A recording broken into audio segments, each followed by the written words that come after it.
Hello, my goblin family, and welcome to the chaos. Tonight we are working on Umbreon some more, and causing a ruckus, cause that's what we do. Anyway, hello and welcome, and I'm glad you're here. So I am starting on the color that we were working on last time. That I might very well run out of because I don't have very much left. I did try to go to the craft store today to pick up more because I literally have this much left of it. And surprise, I'm not in Kansas anymore, Toto. Here in Maryland, Joann's was closed on Easter. Which is a surprise to me because where I come from in Orange County, basically nothing is closed unless it's like a really big holiday. And Easter is not.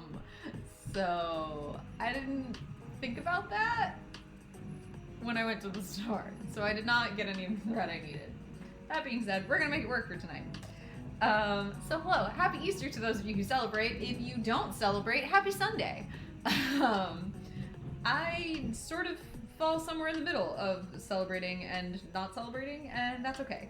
I'm fine living in the amorphous uncertainty. Yeah.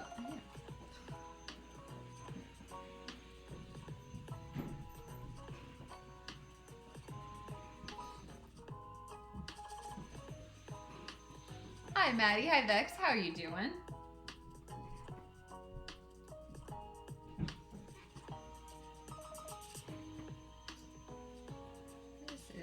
Really not a lot of thread to have started with. We're pretty much going to be tying off right away.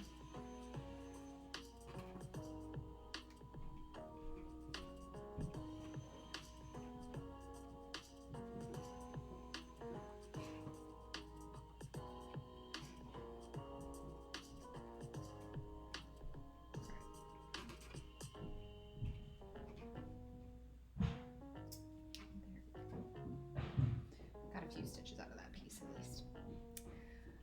I have a chocolate bunny.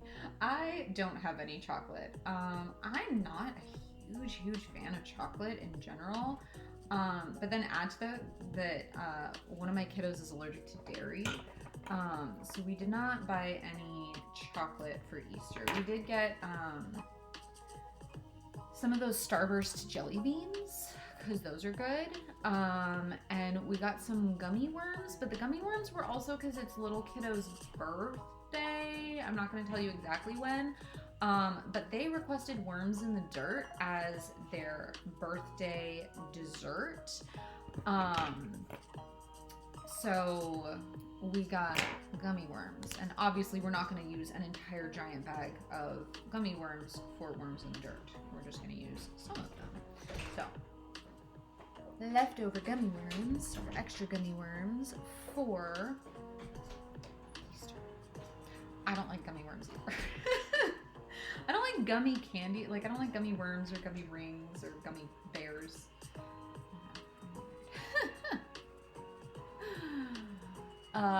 We don't, but I spent my day crocheting succulent coasters in a pot. Aw, nice. I like it. So we celebrate the Wheel of the Year, typically.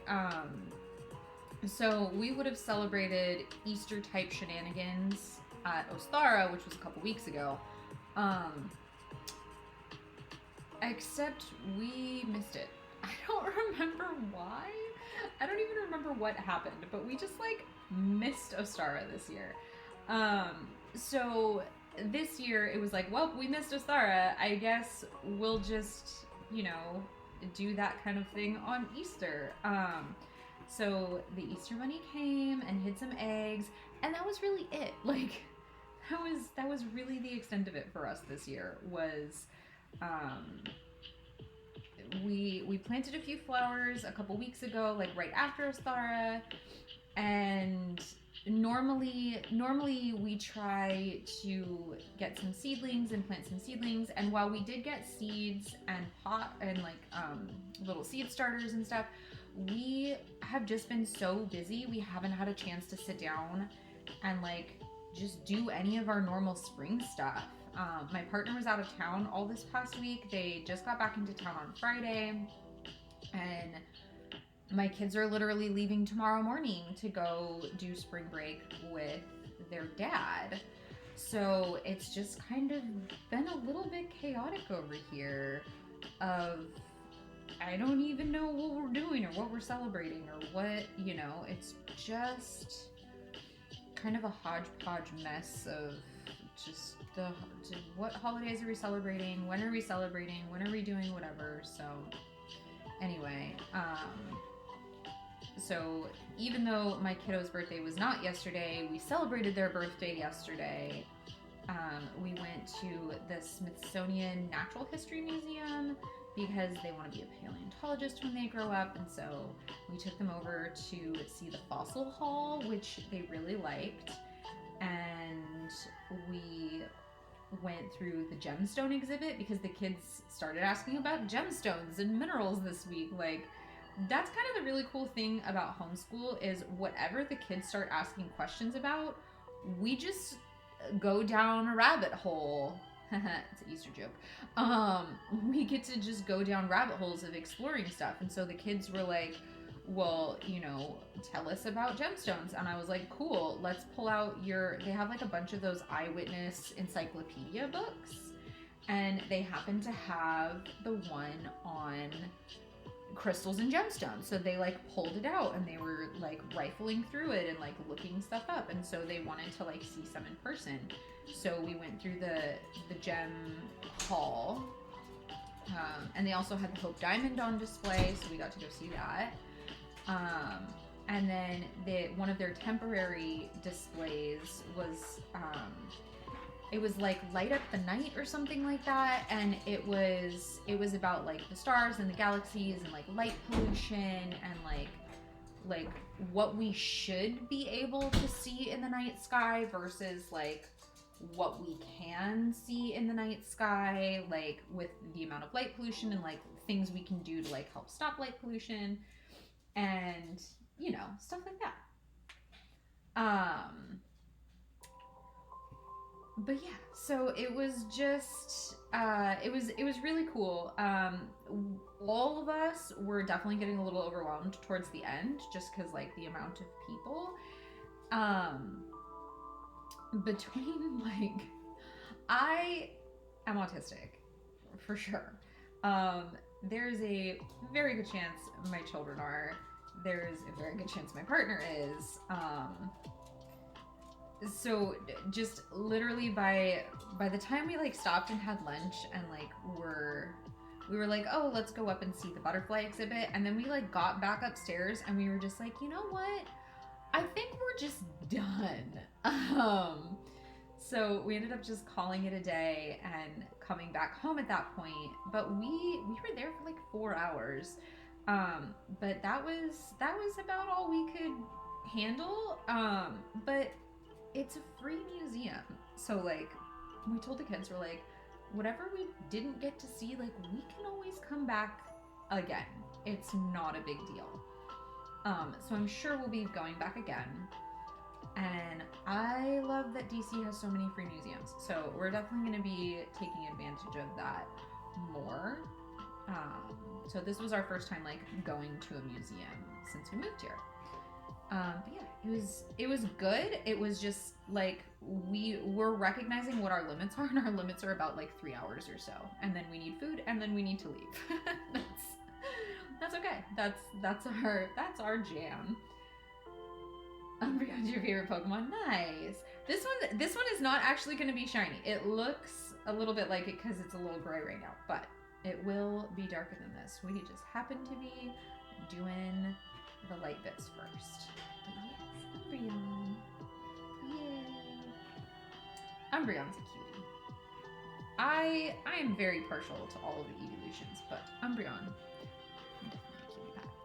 All right, we have a redemption from Maddie. Let me highlight what I've done so far real quick before I lose track.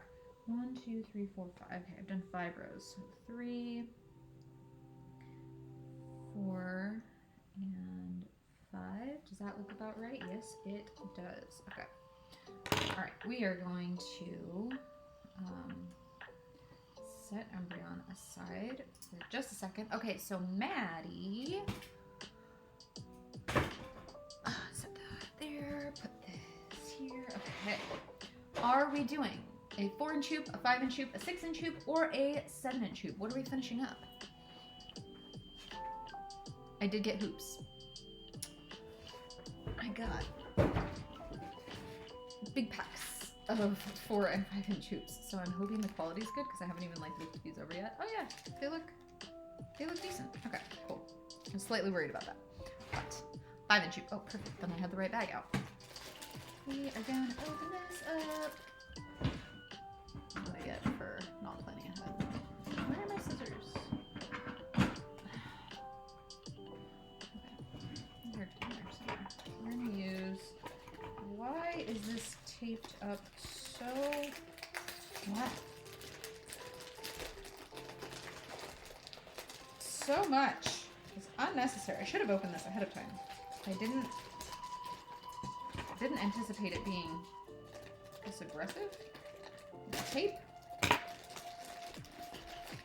Oh, and they're like zip tied together. Fantastic. I need my not good scissors.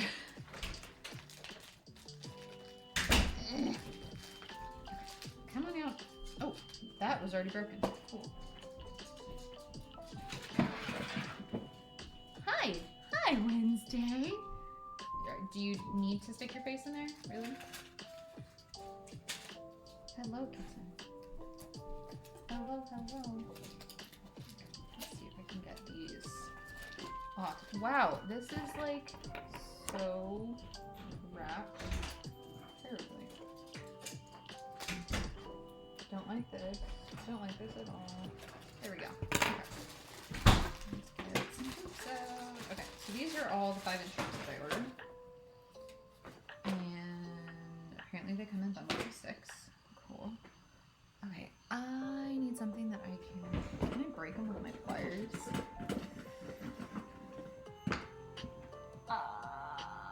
I'm not parched tinker. Leave me alone. Okay. Let me see if I can break these with the little clippy do thingy in the center of. Ah, I did it. Yes. And it didn't even attack me. Question. Birds with human legs or birds with human arms? Those options are... I don't know. I feel, but it like if the birds had human arms, they wouldn't be able to fly. And like that's like such a bird thing. I feel like, okay, like owls with human legs, because like, have you seen owl legs when they like lift up all their feathers and stuff and like actually see their legs? It's fantastic. They are horrifying, let me tell you.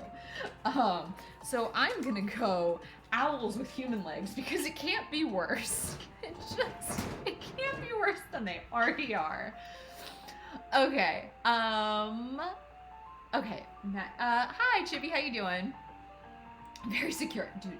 The securest of the secure. Okay, that's actually a pretty good screw top on the top of these. So this is my first time using this brand of hoops. These are Kato. I mean, possibly I've used Kato hoops before and I just like didn't realize it if they sold them at the store, but I ordered these ones online. So they seem to be pretty good so far. They seem to be fairly decent hoops. Okay, we're doing 5-inch, which is my yellow one.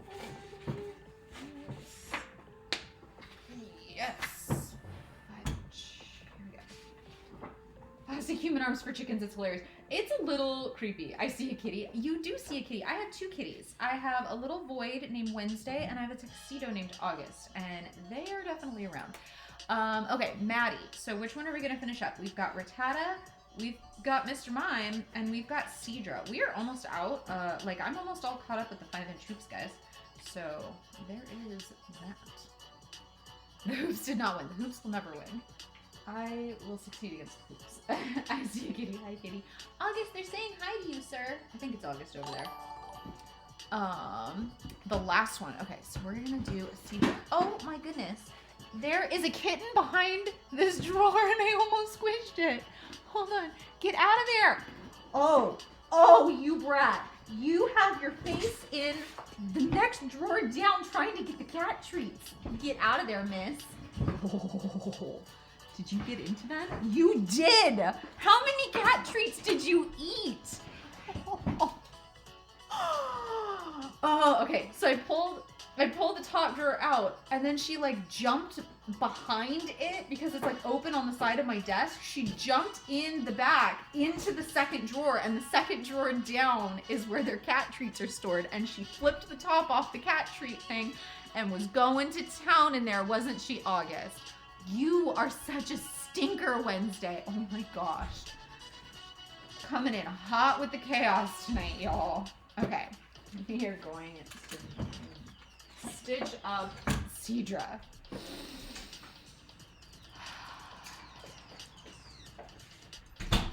I will keep my eye on that in the future. Now that I'm aware, my cat might be smarter than me. She might be smarter than me. Okay, so this needs to flatten out. I really should iron this. I'm not gonna because I don't feel like it. And I still don't know where my iron is. Don't tell anyone.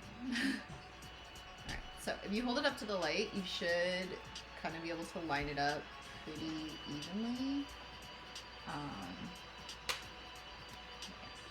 And then I put my little screw tops up at the top because I use this as my hanging point for them on the wall. Like I just slip it on a little nail or whatever on the wall.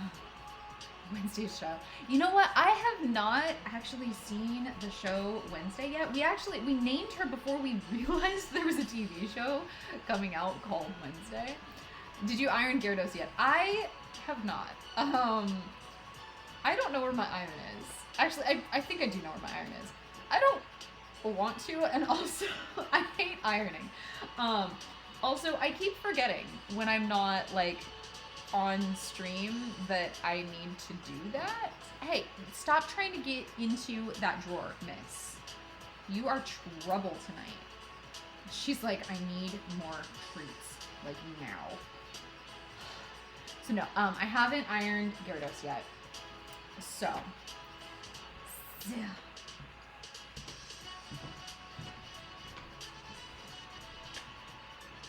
August, you're just gonna knock stuff over, dude. Okay. So see, even though I didn't iron this one, I was able to pull it pretty tight, and like you can't see that there was like a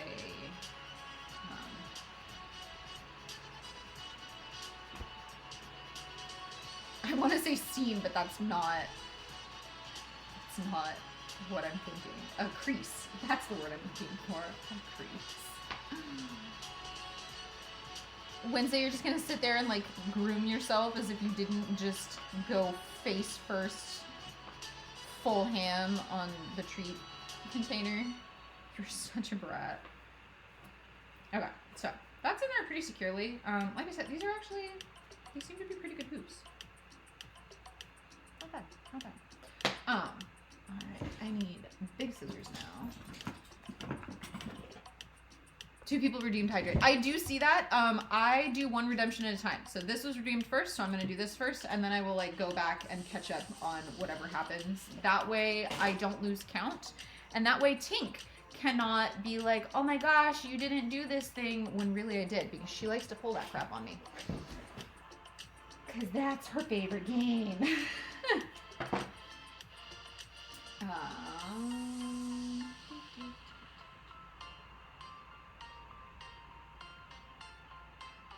TC's Creation, thank you for the follow. I appreciate you. I see Tuxedo. That's August.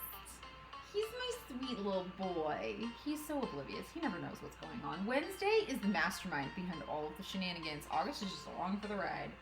Olivia Lake, thank you for the follow. I appreciate you. My birthday's in August. Aw, these kittens' birthdays is not in August. It's in July. But we got them in August. And so that was partially like we figured out Wednesday's name first, and we knew we wanted to kind of give them themed names, but we didn't want it to be like super over the top. And we didn't necessarily want it to be like super obvious that their names had a theme at first.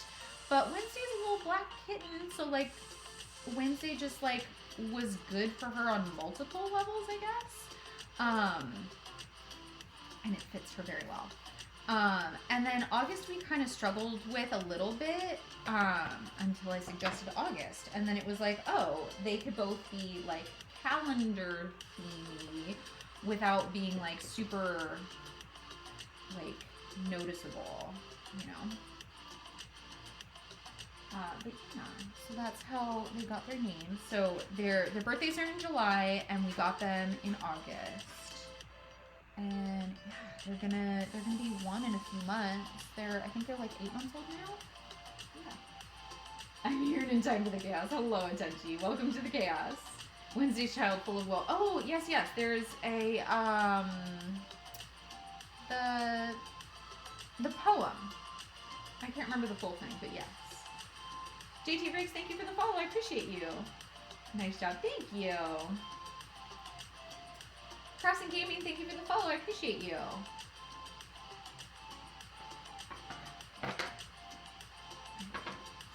Okay, so the next step I'm going to do is I'm going to cut the little tabby things all the way around. Here we go.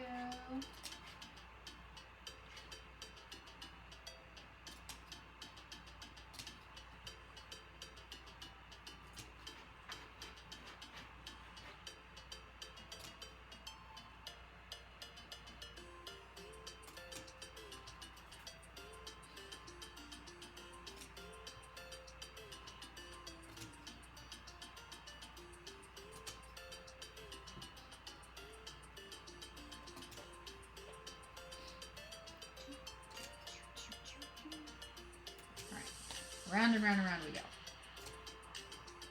One second.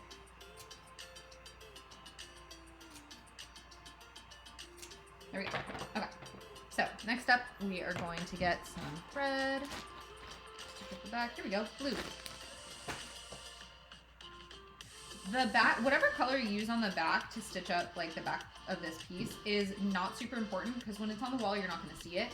That being said, I usually color coordinate mine to whatever Pokemon's on the front because I'm just like that. I like things to be color coordinated. Don't know why. I've always done that way. Okay, so normally when you're stitching, you are going to use 2 strands of floss. So you're splitting your 6 strands into sets of 2 to do the actual stitching. But when I'm doing the backs of this, I'm just using like a bag of like random junk floss. So I like to pull off 3 strands at a time because it just is a little bit sturdier since we're going to be pulling this so tight on the back. So that is my personal preference. Not everybody has to follow that. But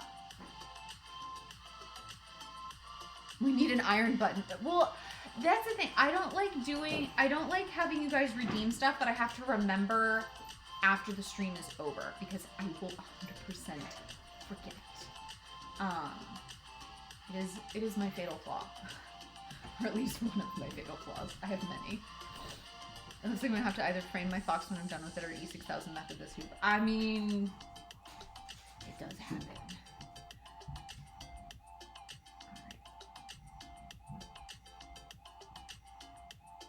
I loved her first. Thank you for the follow. I appreciate you. All right, I'm gonna thread the needle. Hey, sir, are you beating up that plant?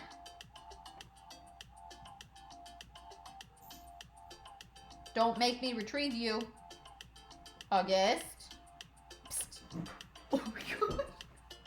I just watched him take a flying leap off of the coffee table onto one of the cat perches, which is basically the same height as the coffee table, and he missed. It's a kitten playtime. You guys gonna terrorize the poor dog who has done nothing? Anybody?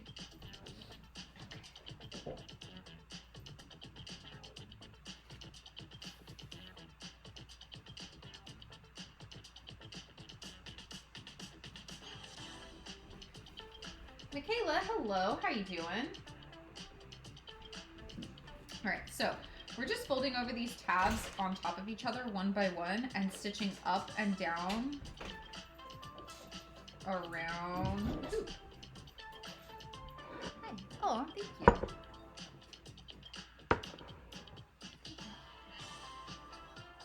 He brought me tea.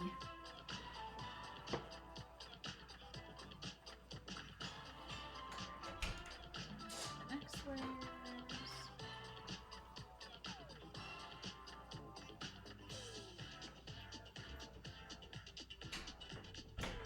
So the time lapse, I posted a time lapse today of the Woodland Fox pattern that I was working on just in my free time. The pattern is from Happy Little Mouse on Etsy. And I finished it today. So I'm all done with my fox pattern and my raccoon one, which means I will get to hoop those. So they're definitely going to be ready in time for my partner's birthday next month, which is awesome. And I'm super excited to hang those up. And that means that I can get back to stitching the mega Pokemon tapestry piece that I was working on. So I was trying to think of a way that I could try to motivate myself to work on it a little bit more, or not like motivate myself, but like give myself some guidelines on like how much I'm allowed to work on it versus working on other like work related stuff. So like making new patterns and like things like that, because like I do want to dedicate time to it and I do want to chip away at it, but also like I can't just sit and stitch for 8 hours a day. So my thought was to like for each order placed in my Etsy shop or for each pattern purchased in my Etsy shop, dedicating a certain amount of time to the giant tapestry piece or something like that. So I don't know how you, and then like time lapsing it like I did with the fox piece, so you guys can like watch as I stitch it up and like get to see how it's progressing. So I don't know how you guys feel about that. You can let me know what your thoughts are.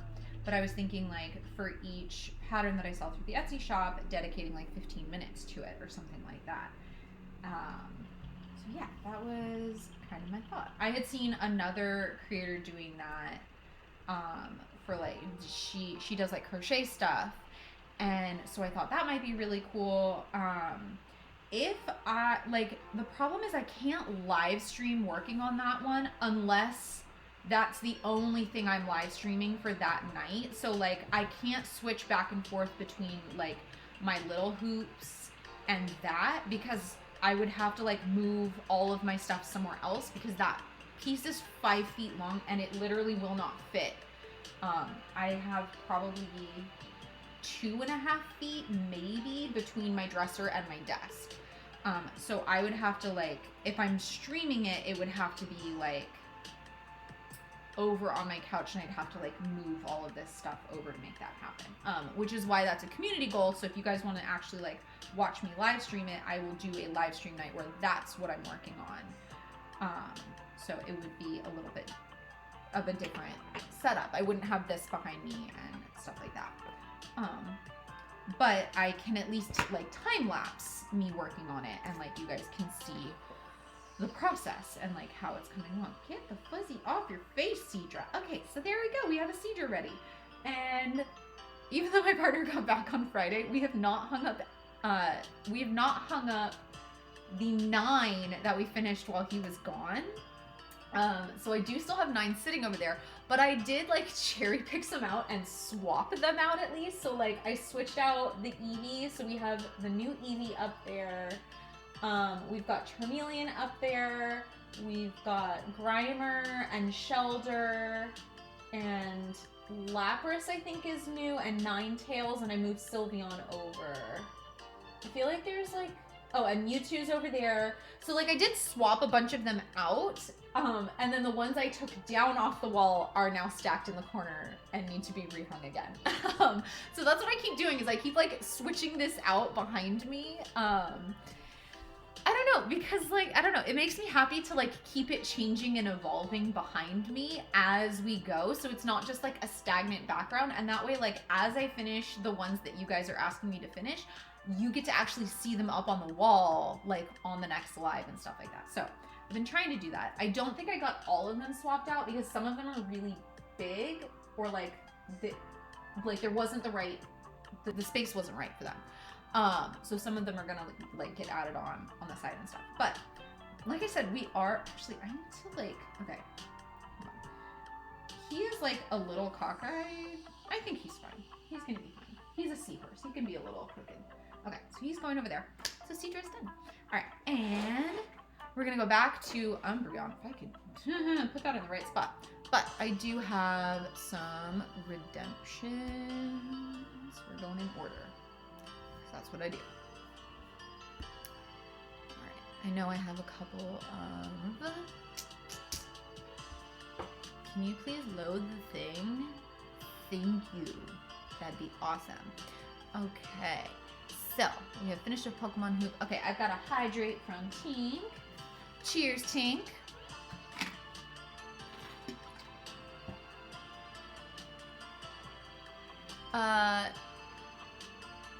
Donchella baby, thank you for the follow. I appreciate you. And Liv, thank you for the follow. I appreciate you too. And then we have a Hydrate from Vex. Cheers, Vex. And another Hydrate from Tink. Cheers, Tink. All right. And back to Umbreon.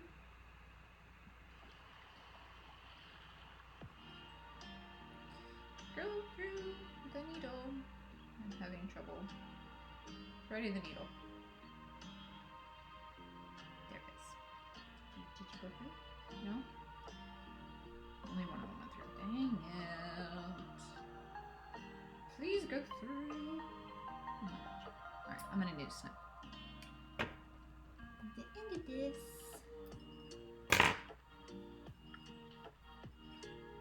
Ah, did I attack it? Sorry. I keep attacking things. I don't mean to. I'm just really clumsy. Alright. Did I miss anything over here? I don't think so, but I definitely could have.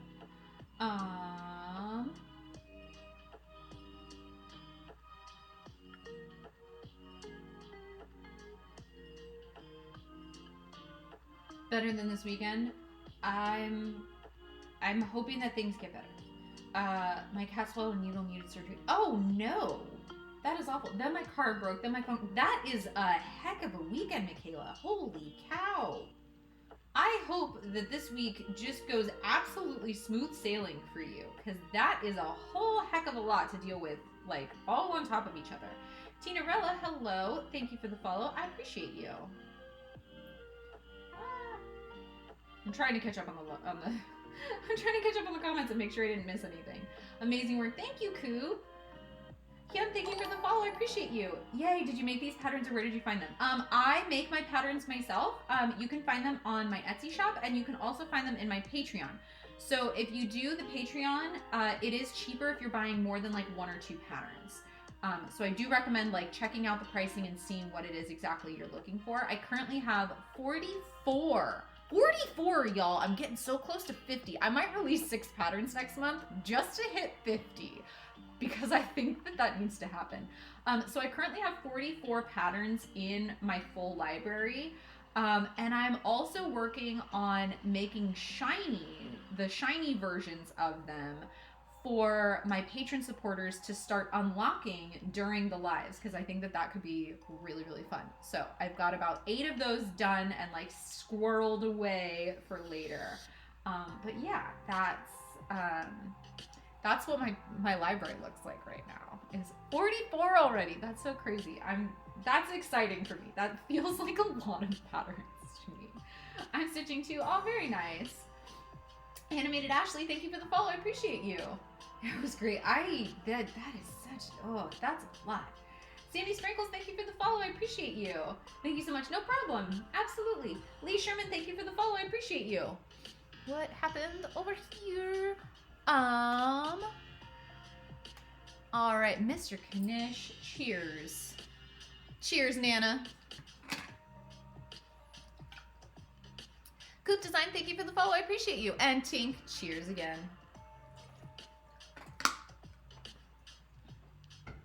All right, where did Umbreon? Where's your powder? Here we go. All right. Keep going. The other thing that I was thinking about doing is starting some randomized patterns. So I have a cute little like rainbow pattern, and I was thinking about like doing a randomizer since y'all love the Ducky Dice of Destiny so much. And then doing little tiny finished pieces and selling them in my Etsy shop where like the colors of the rainbow are random dice rolls or things like that. So I don't know, I've had a lot of ideas lately for like different things to do and like have some things be interactive and some things be like, I don't know, like just some different stuff. So like, let me know what you guys think.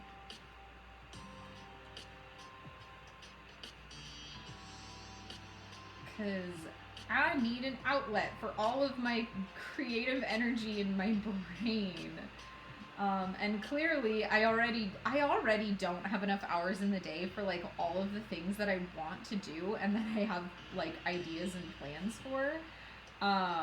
So knowing like the priorities of like, yes, we really want this, or no, we're not super interested in that, please do this other thing instead, is actually very helpful to me. Because for me, with the ADHD, I see every new shiny idea and go, that seems great, let's pursue that. So I have no idea how to prioritize what people do and don't want. Vex, cheers. Dunchella boy, baby, cheers to you as well. I hope I'm pronouncing that right. I have no idea. If I'm not, I apologize profusely. I hit 22 weeks today. The time's flying by. Oh, before you know it, the baby boy's gonna be here. Oh, that's so exciting, Maddie. I'm so happy for you. That is so crazy. My littlest one is about to turn 7, and I had a full mental breakdown on Friday night about that. We were wrapping birthday presents, and I was like, oh my God, 7 years ago I was pregnant, and all this stuff was happening. Oh my gosh, it was... yeah, I had a full mental breakdown about it. I cried. Although I guess it doesn't take very much to make me cry, so, you know. But congratulations, that is super freaking exciting. Drought Chaos Goblins, oh my God. It is not a drought over here. I think I've had 4 cups of tea today. And coffee this morning. I am drought tolerant, I'm fine. I'm not ready for the time to fly by because it goes quick. Yeah, I mean, I'm not ready for the time to fly by either, like, to be completely honest. Like, it's... you don't realize it at the time. Like, you don't realize how fast it's flying by until you look back, and then you're just like, oh crap. Yeah.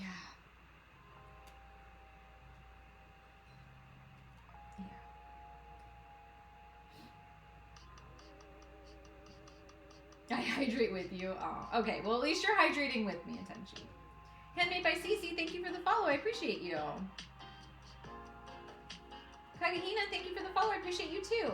Have you tried streaming on Twitch? I am actually streaming on Twitch and TikTok simultaneously. So if you hear me going back and forth between commentary and you don't see comments that are lining up with the things I'm saying, that is why. I am actually on both. And there is a link in my bio if you would like to watch over there instead. I do have like some redemption stuff set up, like my Drought Chaos Goblins who are trying to get me to drink water, as well as finishing off the backs of pieces that I've stitched but that are not finished off yet, and some stuff like that, as well as like some community goals.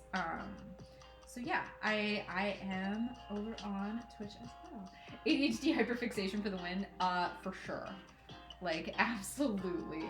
Oh man, so many ideas, not enough hours in the day, and I have to set alarms for myself. Otherwise, I will hyperfixate so badly that I will like forget to feed myself.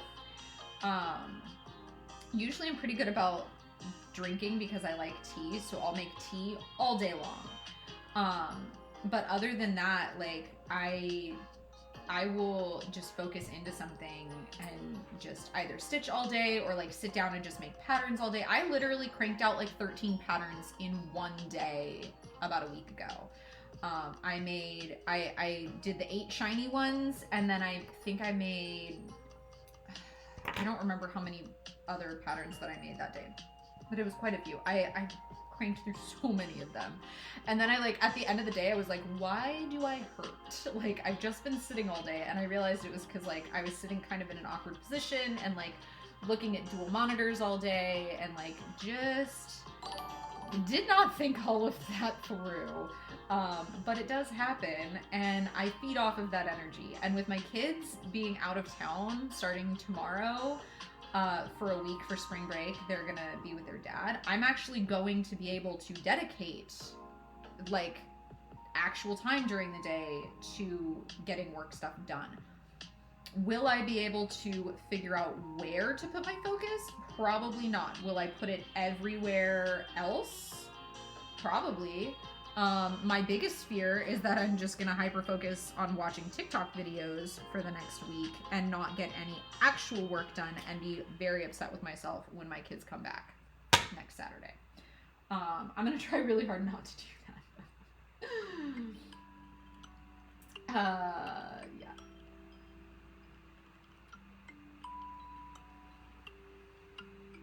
I love seeing your face, but I think this camera's a bit clearer. It is, because I can zoom in with this camera, but I cannot zoom in with the one that is streaming, the overhead camera for Twitch. So I can't zoom in with it, and I cannot put it any closer to the work without, when I flip the piece over, it will literally bang into it if it's any closer than it is. So I do have people who will watch on one platform or the other, or I actually have a few people who watch on both, and they'll just keep one of them muted, because you get the channel rewards stuff that you can redeem over on Twitch, but I do polls over on TikTok. So like when I finish up a color, I'll be like, hey, tell me what color I should stitch next. Or when I finish up a Pokemon, hey, what Pokemon should I stitch next? And those polls are TikTok exclusive. So I try and kind of balance out letting having some interactive stuff on both places. That way nobody feels like I'm playing favorites with one channel or one place over the other. So yeah, I don't want you to feel like you have to participate in one place versus the other because you want to, get access to, the interactive stuff. So I want there to be interactive stuff for everybody, no matter how you prefer to watch. But yeah. A little over 4 years ago, I had a little man. Aww, they're babies. What is your name? I stream too. So it's the same as my name here, Alphabet Soup, except it is a 0 instead of an O over on Twitch. So somebody had regular Alphabet Soup, so I had to add a 0 instead of an O. It's fine. It'll be fine. Found you. Hello, Nail Queen. How are you? Welcome, friend. Hello, hello. Welcome to the chaos. We have fun here. Nail Queen there. Oh, hey, haha. I said hi to you on both places. Look at me go. Pinky Patty, hello. Thank you for the follow. I appreciate you. XXDX, hello, and thank you for the follow. I appreciate you too. I just put a 0 instead of an O. Yep, exactly. I just jumped in to say how much I love your ring. Oh, thank you. You should try to shorten your tails so they don't get in the way like last time. I am trying to cut them a little bit shorter, but also I keep forgetting. So they're just gonna do what they're gonna do. I'm so used to them trying to jump through. It's just like a part of my stitching journey at this point. Yeah. I'm gonna miss the stream. Oh no, I'm sorry. At least I can like a live and go, oh, well, thank you for the like. Tara Marie, thank you for the follow. I appreciate you. Kylie, thank you for the follow. I appreciate you too. I keep jumping. That's okay. You can jump around. Jump around. Actually, I can't jump because I'm holding a needle and that would be bad. I will poke myself if I try to jump around. Sabi Kamba, thank you for the follow. I appreciate you. I go back and forth. Oh my gosh. How's it going tonight? It's going pretty good. I am full of chaos, and the cat already found a way to sneak into the drawer and eat all the cat treats. So that was super fun right at the beginning of the stream. I'm gonna need to make sure she doesn't do that again. I legit almost squashed her with the drawer when I was trying to close it because she climbed in the back. This cat is too smart for me, y'all. She's gonna give me a run for her money. She is only 8 months old and she's already outsmarting me. I am legitimately worried.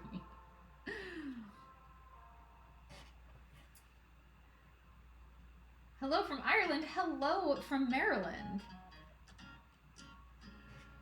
Happy Easter. Happy Easter to you too. Just came across your live while cross-stitching Charizard. Very nice. Much approve. I have a Charizard up there. He's up there on the wall behind me. You can't see it on TikTok. I don't know why I'm telling you. For those of you over on Twitch, it's on the wall behind me. I am losing my mind. Slowly but surely. It's fine. I'll be fine.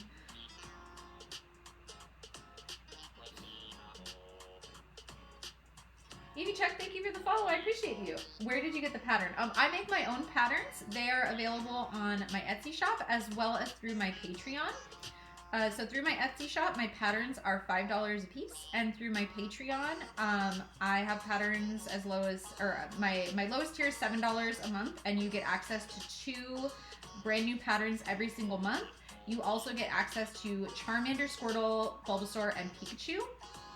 And then I have a $12 a month tier, which gets you access to my entire Pokemon library.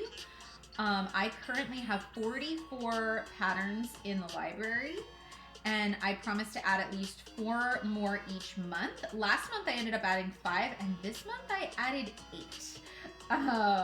So sometimes I go a little overboard. And then I also have a $50 a month tier, which gets you access, of course, to the entire Pokemon library, but I also send you a kit in the mail with one of the brand new patterns for the month, all kitted up and ready to go. So you just get your little package in the mail and you get stitching without having to worry about going to the store to buy colors or print out the pattern or anything. It just all arrives in a nice little box, so you can just stitch away. But yeah, I've always found cross-stitching amazing. It's an art I can't seem to accomplish. Oh, I'm sorry about that. If you ever need any help or you would like any advice or you have any questions, I am always happy to answer questions about cross-stitching. I have been cross-stitching for over 20 years now, and this is just kind of my go-to craft. This is, like, I dabble in all kinds of stuff, but this is always my go-to and my fallback is cross-stitching. So, yeah.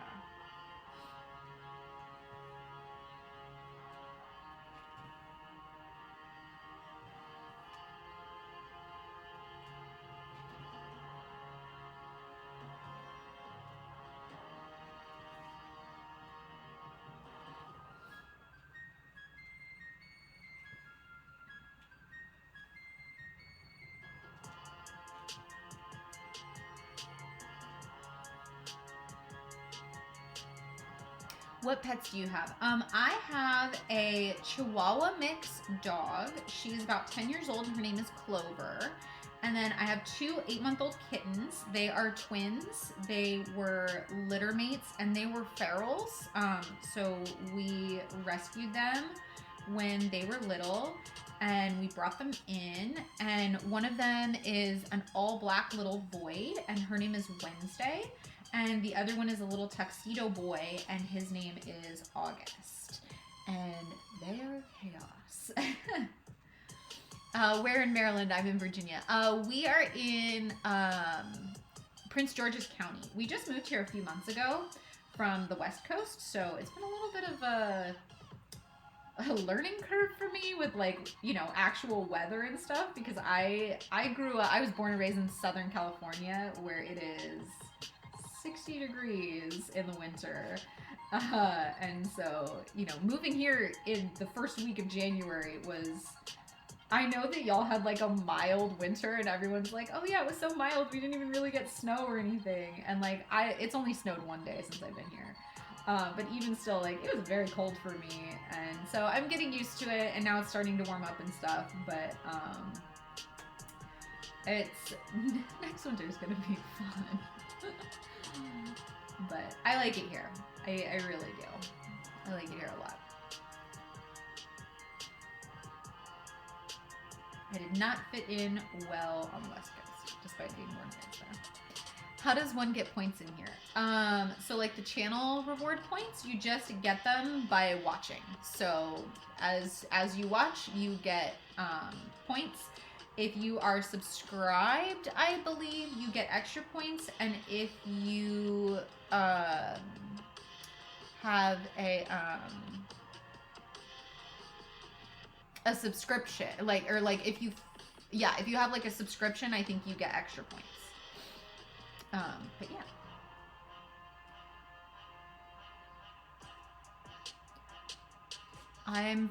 I have no idea how to pronounce that. I am sorry, Nail Queen. Azorus? That's my guess. I have no idea how to pronounce that. I am terribly sorry.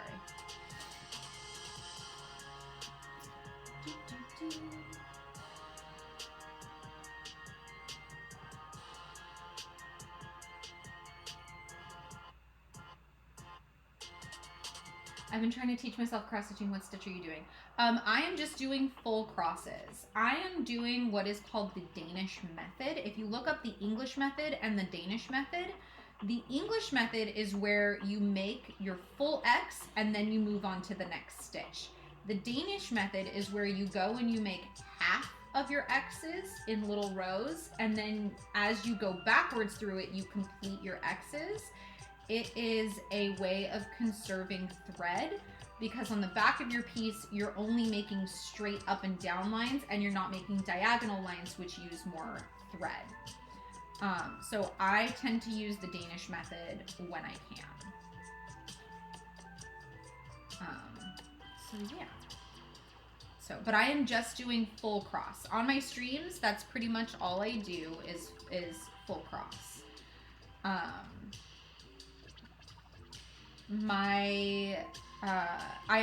have like other patterns, like personal patterns that I work on that include like half crosses and 3/4 crosses and things like that. And like French knots and back stitching and stuff like that. But all of the Pokemon patterns that I have made so far are just full cross only, which is the simplest type of stitch for cross stitching. But I am working on some pieces that are I'm working on some patterns that are gonna be a little bit more complicated, and are gonna include some fun new stuff so you guys can start stretching your skills. Some of my patterns now contain color blending, which I was intimidated by for almost 20 years. And I never wanted to try color blending because I was like, oh my gosh, that sounds so complicated. And then I finally looked it up a few years ago, and it's literally, instead of stitching with 2 strands of the same color, it's just 1 strand of each color. And I was like, that's it? That's what I was scared of?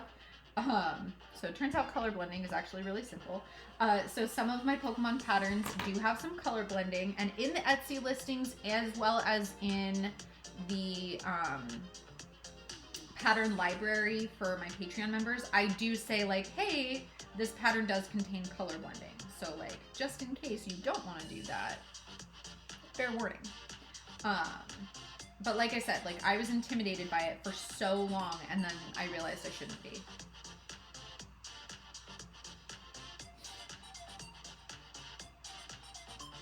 I have a tuxedo kitty named Thursday. Oh my gosh, that's so cute. I love it. It's a mix of my kitties.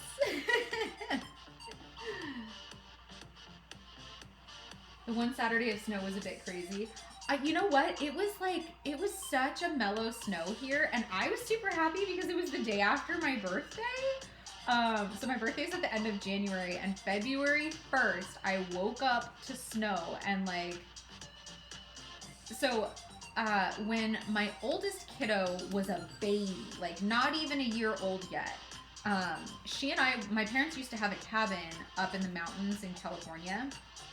And we went up to the cabin for my birthday. And it was just her and I. And I kept saying, all I want for my birthday is snow. And remember, I grew up in Orange County. I've never lived anywhere where it has snowed. Like, not even once. It has never snowed where I've lived in my life. So, like, for me to want snow on my birthday that year was, like, kind of a big thing. So her and I are up at this cabin. It's just the two of us. We're like sitting in front of like, you know, this little log fire and like wrapped up in blankets, just chilling. And it just starts snowing outside, and it was so wonderful and it was so peaceful.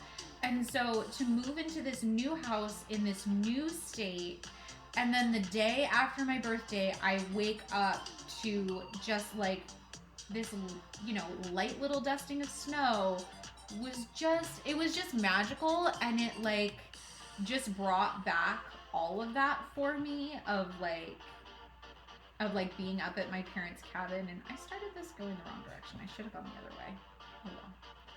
We'll figure it out. It'll be fine. There we go. I'm gonna do some funky stitching because I started in the wrong place. It's not great. I'm just gonna go up and down for a row.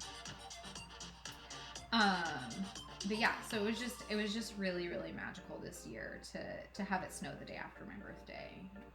Like, just with my history of snow and always wanting it to snow, and like it never would in California, and only getting it that one time because we were up in the mountains. So yeah. Seawing, thank you for the follow. I appreciate you. El Melvin, thank you for the follow as well. I appreciate you too. And Stella, thank you for the follow. Oh my goodness. Thank you for the follow as well. I appreciate you too. Sorry, a whole bunch of comments just loaded, and scrolling down there. Alejandra, thank you for the follow. I appreciate you. Rin Frau, thank you for the follow. I appreciate you too. Oh my gosh, look at all you guys following me. I appreciate it so much. You guys are wonderful.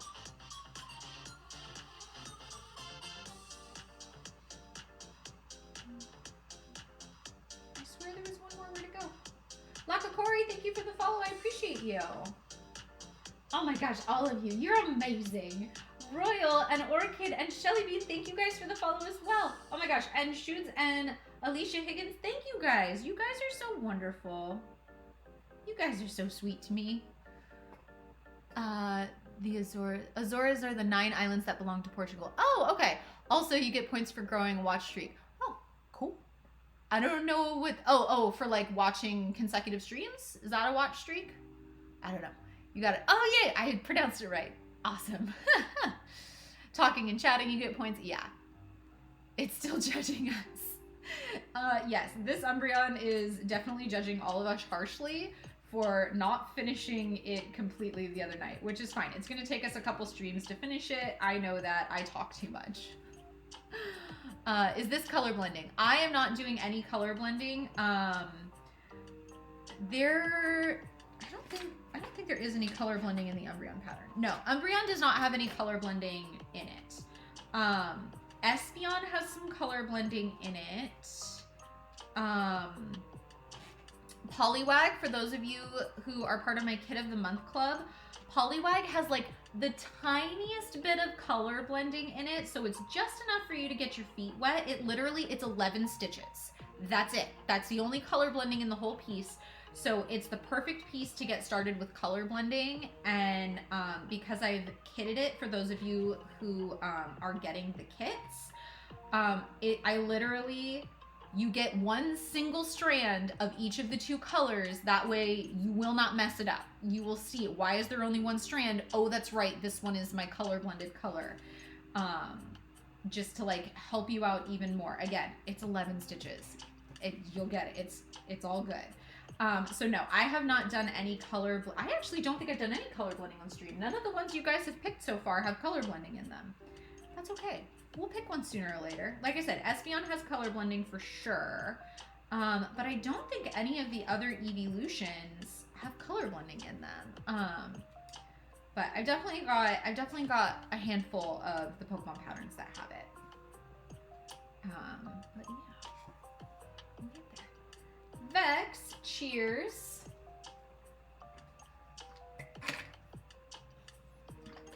Now I know chatting helps with the points, of course. Chatting also helps with gaining money to use in the Pokemon community game. So the little game that's up there where like the Pokemon appear and you can throw Pokeballs at them and stuff like that. So if you are wanting to catch Pokemon, chatting helps you get points so that you can catch Pokemon. So you can like buy Pokeballs and catch the Pokemon. Hydrating with you, Clink. Nice, thank you. Yes, coming back over and over. All right, what did I miss over here? Evolution, I want to do this now. I have patterns in my Etsy shop as well as on my Patreon if you would like to make your own. I have all of the evolutions up. I will say I did release version 2 of most of my patterns. Sylveon is one of the ones that I did not release version 2 of because for the life of me, they changed the design, the way they designed their sprites and stuff between generations 5 and 6. So anything Gen 6 and later, they changed the design style and it does not translate well to pixel art. So I'm still figuring out what to do with Sylveon. So if you're looking on Twitch, Sylveon is massive compared to the other evolutions because of this, because I cannot for the life of me get Sylveon any smaller and still retain the quality of what it looks like because they changed their design style and I just haven't been able to wrap my brain around how to make it look more in line with the other ones yet. So Eevee and the rest of the evolutions are all roughly the same size and dimensions, and they're going to look really, really good all next to each other. Sylveon's going to be massive. So I just want to warn you now about that. I do have an evolutions like bundle, and because I released version 2 of the patterns, I did remove that from my Etsy shop for the moment. I will be trying to get that back up in my Etsy shop this week. Because I need to like re-PDF, like put all the PDFs back together. And I haven't had a chance to do that yet. We did not run out of this color. I can't believe that. Oh shoot, hold on. I've got 3 more stitches left. Hold on. Sorry if you saw my face awkwardly in that frame. Hold on, we've got, where are you? Right there, we're gonna start right there. Go 1, and 2, and, get out of there, you. Okay, and 3. There we go. So that is the last of this color. I'm gonna open up a poll for my people watching over on TikTok, and you will get to vote on the next color that I'm stitching because I don't like making decisions. So you get to make the decision for me. How lucky are you? I don't know. If you don't like making decisions either, then maybe not so lucky. But I don't like making decisions, so I get you guys to do it for me. The power of the poll. I'm really glad that we had enough of this because it makes me sad when I have to like stop in the middle of a color. Okay, let me wind this up real quick and then I will show you your color options. That's going in the box. Okay. All right, so we have 1, 2, 3, 4, 5, 6 more colors left to go on Umbreon. So we have like the dark chocolate, sort of a mid-dark, almost a purpley chocolate. We've got like a milk chocolate, and we've got like kind of a light creamy, chocolatey sort of color. Like it looks like chocolate milk, kind of like real light chocolate milk.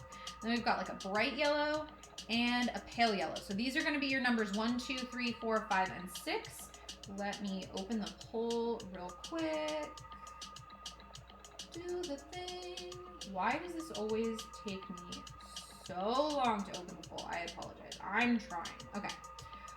So you guys get to vote. I'm sorry if you are over on Twitch. You guys get to participate in the Pokemon community game and the channel rewards and the community goals and stuff like that. So you get other benefits. All right, scrolling through the rest of the comments. Carrie Talk, thank you for the follow. I appreciate you. Also, I have had way too much tea in the last like hour, so now I have to pee.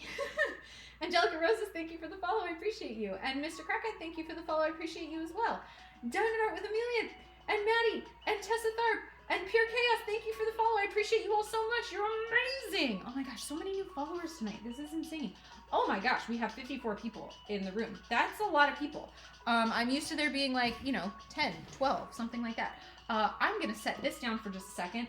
I'm gonna go to the bathroom while you guys are voting in the poll. If you wanna vote in the poll and you don't know how to do it, there's a little button down at the bottom. And like I said, numbers 1 through 6. 1, 2, 3, 4, 5, and 6. And the one with the most votes is the color I will stitch next. I'm gonna try to set that down so that it doesn't fall over and so you can still see it there, kind of. Okay, I'll be right back.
I heard a dingy noise.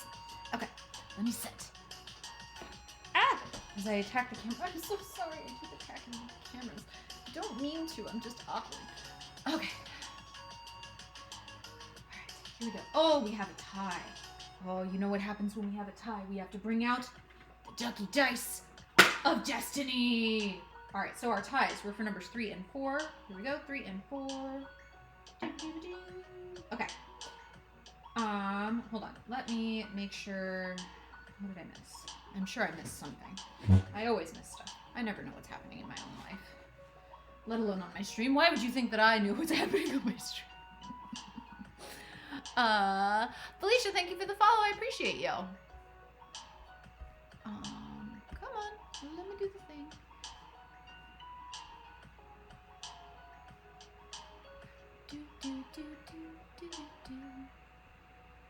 Switching over for the next color. Nice.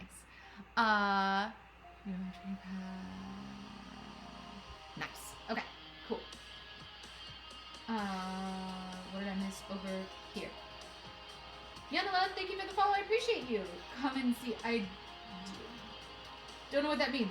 E. Liverpool, thank you for the follow. I appreciate you too.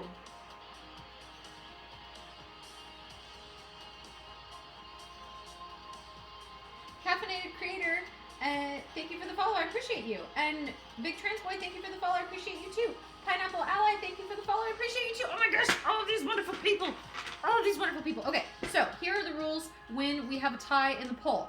I pull the two colors and we go, okay, you are odds and okay, you are evens, and then I roll the ducky dice of destiny. These are the ducky dice of destiny. Yes, there is a rubber duck down in there, and yes, they live in a bathtub, because of course they do. And we roll. Ready, set. It's an 8, so we're gonna do this color because this was evens. So odds you go back on your little shelf, and we get back for stitching. I voted for C. I wanted C to win. I'm sorry, C was not an option. But nice try. Maybe next time. Okay, so we're gonna pull Umbreon back over here. Make sure everybody can see. Umbreon, kind of. Okay, there we go. Cool. Give me the colors. There we go. So this is kind of that chocolatey milk color, I think is what I described it as. I don't know if that's a good description.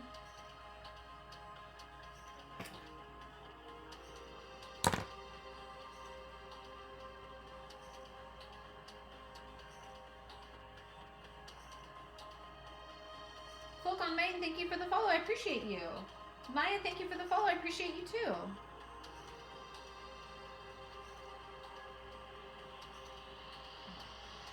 Here we go.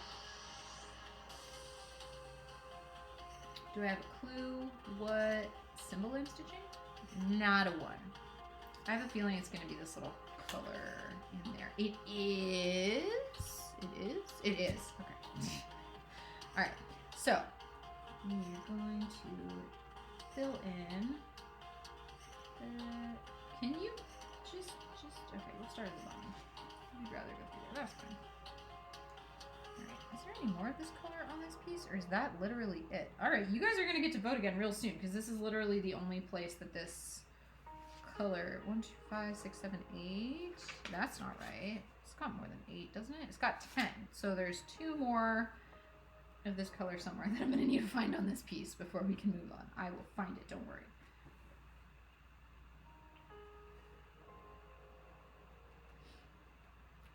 I always find it. Umbreon's looking good. Thank you, Kaley.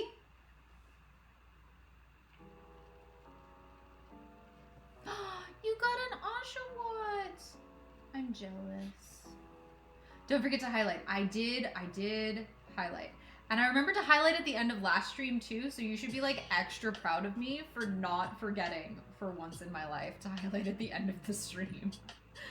That's usually when I give up and I'm just like, I just want to go to bed. I did not eat dinner after the last stream, but I did eat a bowl of popcorn. Does that count? Y'all, I'm so good at self-care. Don't you know? I'm the best at self-care. Don't listen to me. I love cross-stitching, but I have to have a printed pattern. Don't know how you do it. So I do have a printed pattern over here. It's just not printed on here, so I draw a fancy little grid on the back so I know where I'm stitching.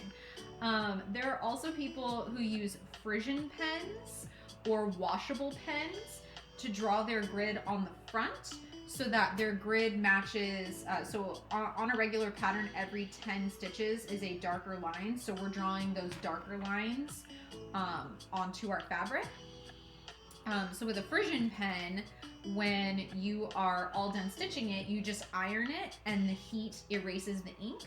And then if you're using a washable pen, when you're all done, you just give it a real gentle wash and that washes the ink out of it.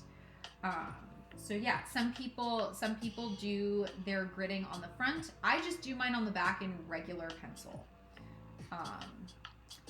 Because I don't want an extra step of having to either iron or wash my piece when I'm done with it. I just want to put it in a hoop and be done with it. Because that's my jam. I usually use my iPad for patterns on Procreate. Yeah, I have definitely heard of a lot of people doing that. They were trying to get me to use the Pattern Keeper app on my phone. They don't offer it for iOS. It's an Android only, the one that I was recommended. And I don't have like an iPad, so I am not able to do it like on an iPad setting, which is fine. I just print mine out. I'm so used to having mine printed out that like, I mean, I've been doing it this way for like 20 years, so like, it's just my process. Okay, where are the other 2 little umbrella shapes? 1, 2, 3, 4, 5, 6, 7, 8. Okay, but it said there were 10. Where are my other umbrellas?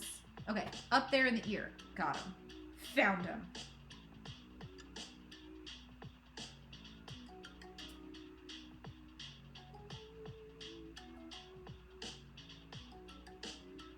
Your ring is so pretty. Oh, thank you.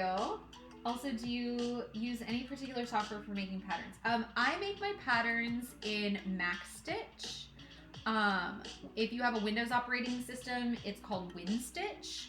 I have also used PC Stitch Pro in the past before I switched over to a Mac operating system. I do not use the image import where it like takes a picture of the image and like makes the pattern for you. I don't think these softwares are actually very good at doing that unless you are doing it on a massive scale. So if you're taking like your wedding picture and blowing it up to be a really big cross stitch and doing something like that that's really detailed, could be really, really good, but pictures like this, they don't translate well. So I hand make all of my patterns. I just happen to do it with an online or with a computer program. I have tried a few of like the free online programs and things like that. I couldn't tell you which ones I used because it was a few years ago, but I did try them before I finally settled and spent the money on MaxStitch. And they just didn't hold up, in my opinion. They weren't what I was looking for. They didn't really do what I wanted them to do. I just didn't like them as much. But yeah, so that's personally what I use. Where did you get your stand from? I need it in my life. I got it from Michael's. It's the Loops and Threads craft stand. And if you click through the link in my bio, I do have like a whole list of like all of the stuff that I use, and it is on there as well. That is actually one of the most common questions I get is, where did I get my craft stand? I love my craft stand. It changed my cross-stitching life completely. But yeah.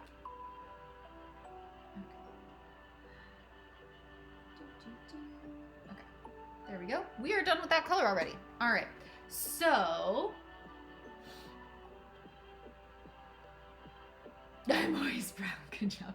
Thank you. Thank you for being proud of me. Oh, we have a pet treat redemption time. All right, let's move the cameras before I say the words because I hope you can see them. I'm doing the best I can. Okay. Babies, you want treats? Clover. Clover, you want a treat? Come here. Hi. There you go. Where are the babies?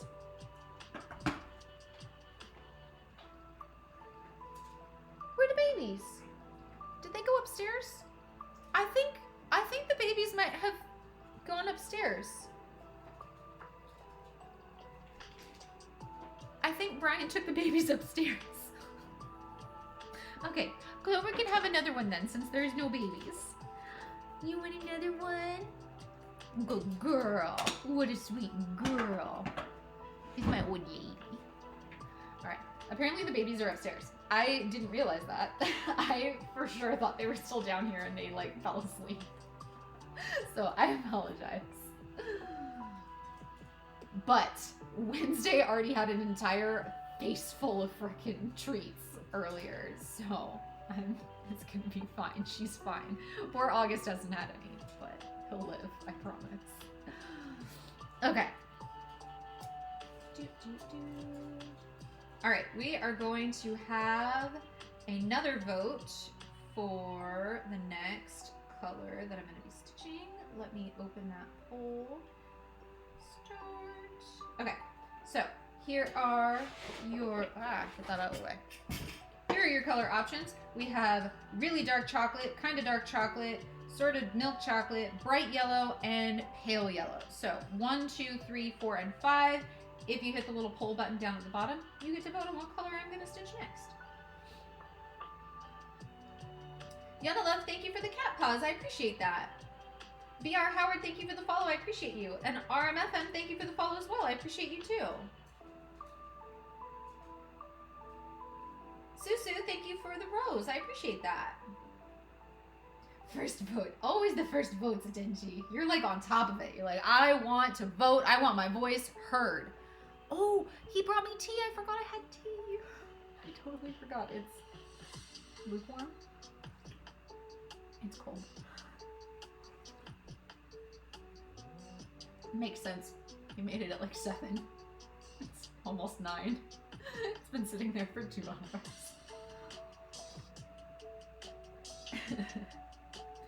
You know what, Atenshi? You need to have your voice heard.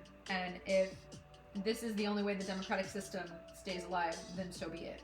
I will continue to have the democratic system alive and well in my comment section, voting on what color I should stitch next. Starlight, thank you for the follow. I appreciate you.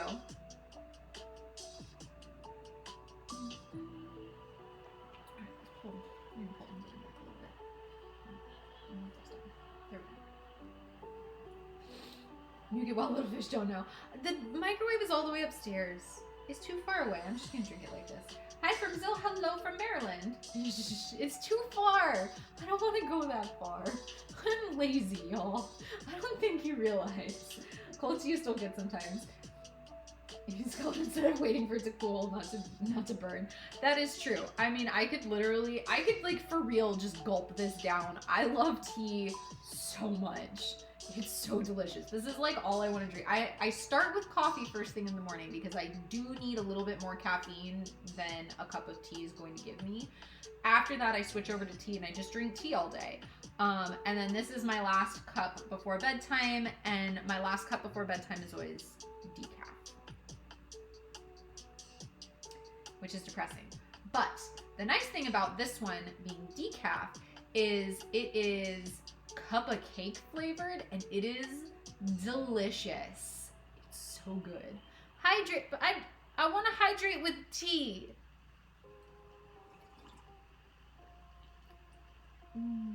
So good. Okay, fine. I will hydrate with regular water. Cheers.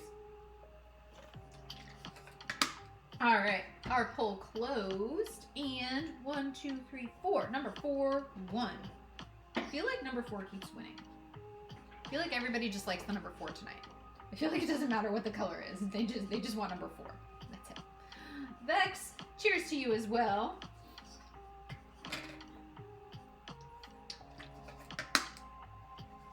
Francesca, thank you for the follow. I appreciate you. How do you start a color? So there are a couple different methods of doing it. Depending, I do recommend different methods for different reasons. Personally, I prefer tying off on the back. So I just like tie a little knot in the end of my thread before I pull it through. Because these pieces are going to stay in their hoops and they're going to be framed in their hoops. So once they're all done and they're framed, they're completely finished off in their hoop and I sew the back edge. So there's this little bit of a gap. So these knots aren't going to be pushing on the back of anything. But if I were to take a piece and I was going to frame it and it was going to be sandwiched between a piece of glass and a piece of like cardboard or hard cardstock or something, whatever it is that goes on the back of it, all of these little knots would push up on the fabric and it would warp the shape of it just a little bit and it wouldn't look as nice. So if you are going to frame your piece and you know you're going to frame it, I do not recommend you do knots on the back of your pieces. So I feel like knotting the backs of it is super easy to kind of conceptualize and like understand what I'm talking about. Let me figure out what symbol I'm doing real quick. Hold on. And I will show you like the weaving under method. Where can I start to show this with this color? We're gonna start up in here. Okay. So I'm gonna show you the other method that makes it lay flat so that even if you are framing it, it won't push up and do that weird like warping thing. So some people call this like the woven under method. I don't know the technical term for it, but I'm gonna push that over there. I'm gonna start up here in this corner. So all I've done is thread my needle on one end. The other end is just normal. There's no threading. I haven't knotted it or anything. Umbreon, yes, this is Umbreon. Okay, so I'm gonna come up for my first stitch, and on the back, I'm gonna pull this through until I have just a little bit left over, just like that much, okay? It's got about an inch or so left. And now, this next part, I need to be very, very careful. I'm gonna go back down, I'm gonna push this piece flat. And as I go in to do my next stitch, I'm gonna be catching this under this little loop that I just made. I want this little tail to sit under it. Now, the front of my piece looks like a mess, so I need to like make sure I'm not catching any weird threads or anything. And I'm actually physically holding that little tail down with my finger. That way, as I pull this, I don't accidentally like pull the whole piece out. So gently, just make it until it's just barely taut. So now it's looped under one little stitch right there. You're gonna want this tail to go under at least 4 threads, 4 stitches. So I'm gonna do the next one. I'm gonna go down on the back side. I'm gonna make sure this tail gets underneath that when I push this back up. Now it's under 2. Do it again. Make sure that little tail is under there. And now I can kind of pull all the way through with each one. We've got enough of it. Okay, there's 3. And here is the 4th one.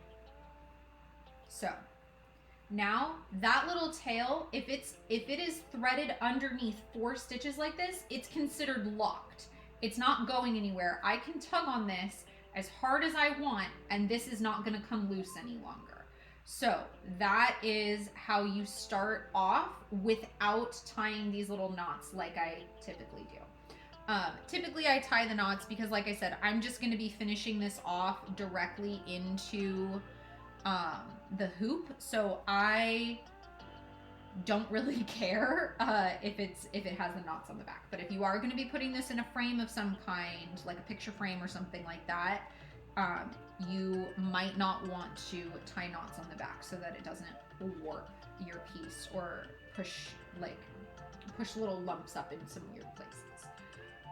So yeah, that is how you do that.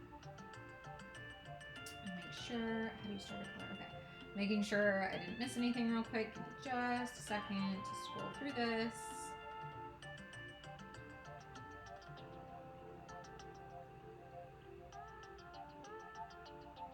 Okay, cool.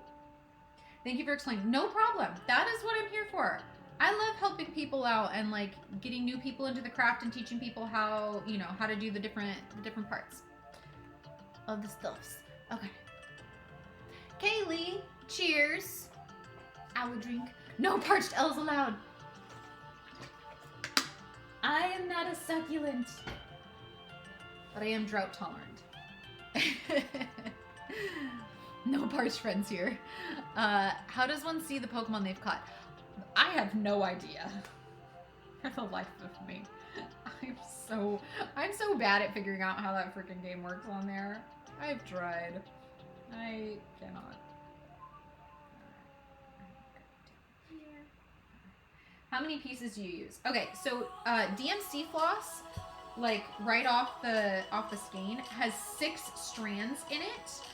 Typically, you're going to be stitching with only 2 of those strands. So you're going to split the floss into 3 pieces and stitch with 2 strands of floss at a time. There are some exceptions to that. If you're doing back stitching, you're probably only stitching with 1, probably.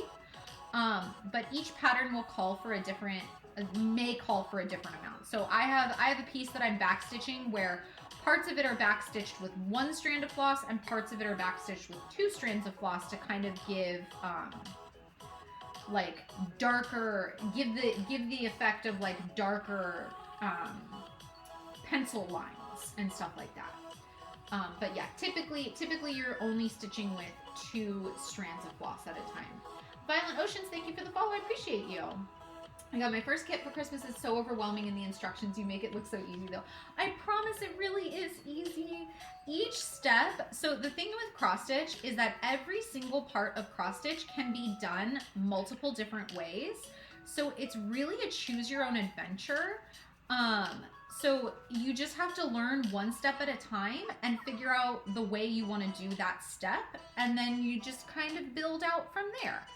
So once you, so like I put grids on the back of my pieces, but not everybody does that. And some people have called me blasphemous for doing that. They've been like, oh my God, I can't believe you do that. Why would you do that? But I like doing it. It doesn't affect my finished piece in the slightest, but it makes it easier for me to stitch. So you have to do what works for you. And that is part of what I do here, and part of my education that I do towards cross-stitching is teaching people that there are multiple ways to do things, and here's what those multiple ways are and why they might be good for one purpose over another, or why it might not matter in this case. Like, you know, right now I'm literally tying knots in the end of my piece. Because I'm putting it in a hoop at the end, it doesn't matter if I tie a knot. Some people will be like, how dare you? You should never do knots on your threads. That's the wrong way to do it. And I'm like, I'm a professional cross-stitcher and I've been cross-stitching for over 20 years. I guarantee you, looking at the fronts of my pieces, you cannot tell which ones I have done knots on the back of and which ones I haven't. Like, so if anyone tells you there's only one right way to do cross-stitch, they're wrong, and come back here and I will show you 1,000 other ways to do whatever step. Just finished my first cross stitch, a gragu. Anything you can recommend to seal the back? Are you going to be putting it in a hoop, or are you going to be putting it in a frame? Those are my questions for you. So how is your piece going to be framed or finished? And then we'll talk from there. Arctic Fox Starlight, thank you for the follow. I appreciate you. There are a few tails I'm worried about coming out. Like I said, are you framing it or are you putting it in a hoop? Because if you're putting it in a hoop, there's really nothing you're going to be doing to this that's going to be that rough on it. If it's going on a pillow, that would be slightly different. Pillows are going to get a little bit more worn, but like these pieces, they're going to be stuck up on a wall. You're not going to be like handling them, so I wouldn't worry as much about the tails. What size needle do you use? You can use a 24, 26, or 28 inch, or 28 inch, for the love of God, 24, 26, or 28 size needle, and that's like the diameter. I prefer 26, but it really just depends on you and your preference and like what feels good in your hand. I have tried 24s. I don't like them. The diameter is a little bigger, and I don't like it. And 28s, the diameter is a little smaller, and I don't like it. So everybody has their own like particularities.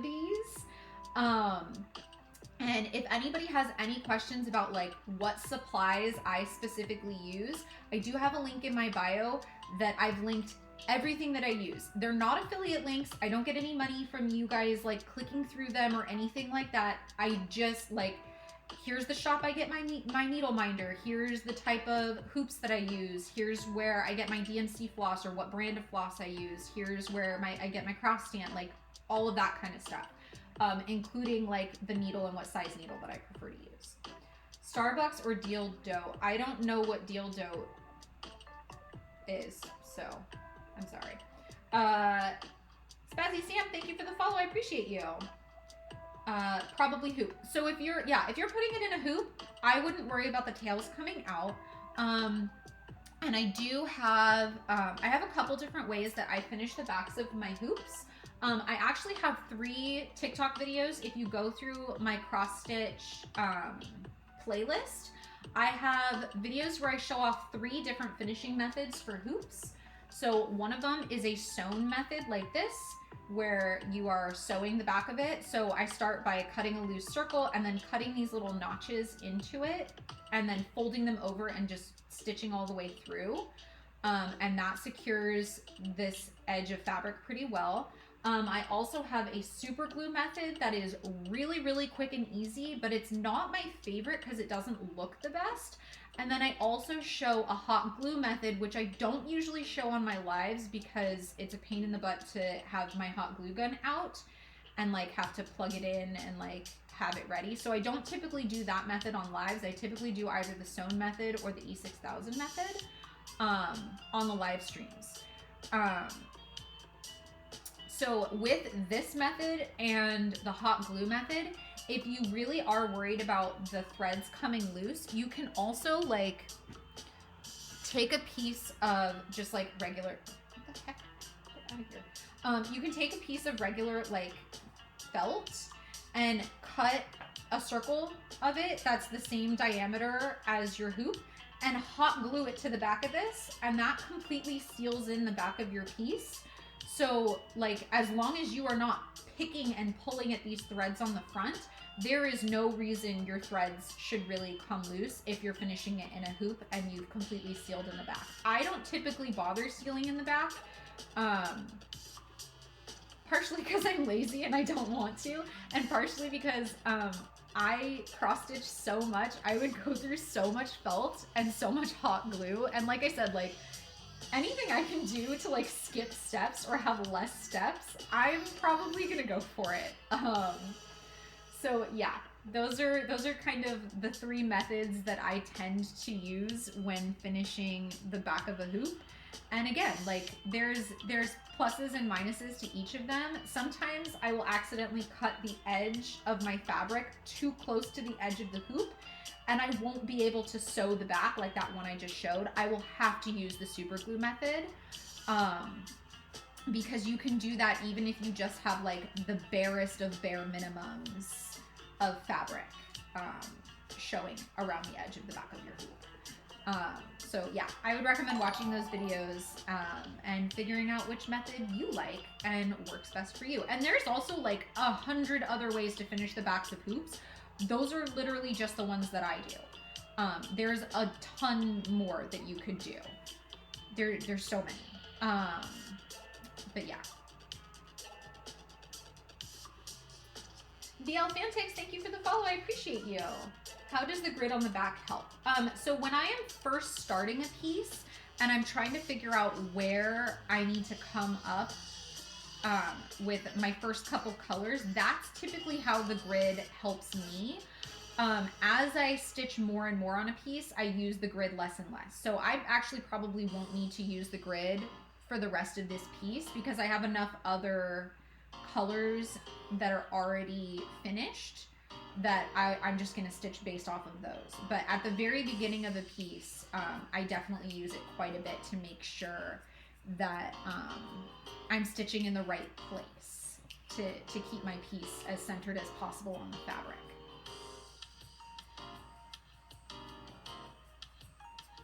An Umbreon. Yes, it is an Umbreon. Sarah, thank you for the follow. I appreciate you. 81 people in the stream. That's a lot of people. That's a lot of people, y'all. Thank you for being here. I appreciate each and every one of you. You are amazing, and I came up through the wrong hole. Where am I going? Down. We go down right there. There we go. Much better.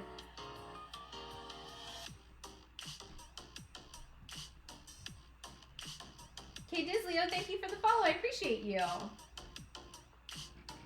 Appreciate you actually explaining. Can't really find a lot of help with you. Oh, no problem. That's what I'm here for. I like I said, I really enjoy helping people with this stuff. I am a teacher at heart. Like that is what I do. So if anyone ever has questions about cross stitching and stuff like that, I am more than happy to walk you through what my personal process is. And if I think something might work better for you than what I personally like to do, I will straight up tell you, like, hey, you might want to try this other thing, or like, depending on what it is you're doing with your piece or things like that. There are, you know, like I said, cross stitch is a choose your own adventure hobby, which I love. And it means that there's so many different ways to do each and every step of the process, and not everybody's gonna want to do it the same way, and that's totally fine. There are no rights and wrongs, and there's no better. It's only what's better for you or for that project. So, you know, I'm sure that there are people who tie knots on the back and then go on to frame their piece, and it's totally fine. Like, just because I say, hey, if you're framing your piece, maybe think about not knotting the back of your piece, doesn't mean there's gonna be, it doesn't mean that everybody's gonna follow that advice or decide to do it that way. So like, you do you. But yeah, there's so many different ways to do every single step of cross stitching. So, did you make this design? I did. I make all of my Pokemon designs. A bunch of them are available in my Etsy shop. If you would like access to my full pattern library, I have over 44 designs available currently. They're all Pokemon.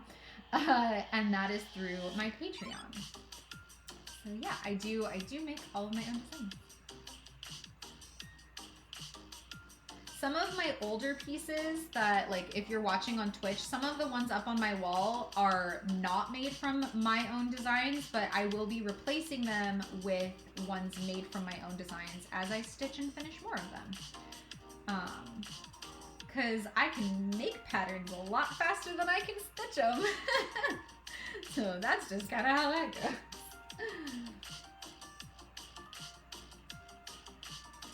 Jenny Poo, thank you for the follow. I appreciate you. Leah Felicia, thank you for the follow. I appreciate you too. And Caroline, thank you for the follow as well. I appreciate you too.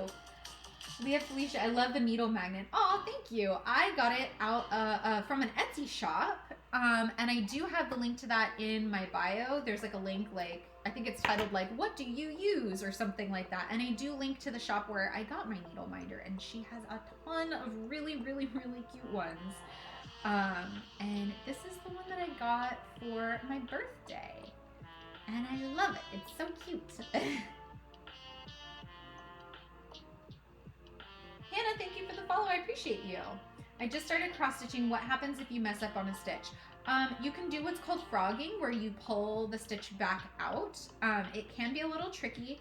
Basically, you're going to take your needle and you're going to put it under just the top layer, and you're going to pull really gently. And then the next one, so like if I'm like stitching for a bit and I realize I messed up a stitch back there, I'm going to have to undo all of those stitches to get back to that. And I do make some mistakes on here, so you will see me frogging occasionally, usually because I'm too busy talking and not busy watching what I'm doing. And then I'm like, oh shoot, I shouldn't have done that. But yeah, you're just gonna gently use your needle to unpick the stitches until you get to the part where you messed up, and then you can fix it. And then keep going. How do I find you on Etsy? You can find me through the link in my bio. The link in my bio will take you to like my link tree, and it'll have links to my Etsy shop as well as my Patreon. If you're looking to get more than like 2 of my patterns, I highly recommend thinking about my Patreon, just because you can get access for a lot cheaper. If you can't afford to continue supporting every month, that's okay. I totally understand. You can just support for a month, download the patterns that you like, and then unsupport. And like, I totally understand that, you know, that is some people's situation. If you do want to continue supporting my full pattern library, you can get access for $12 a month.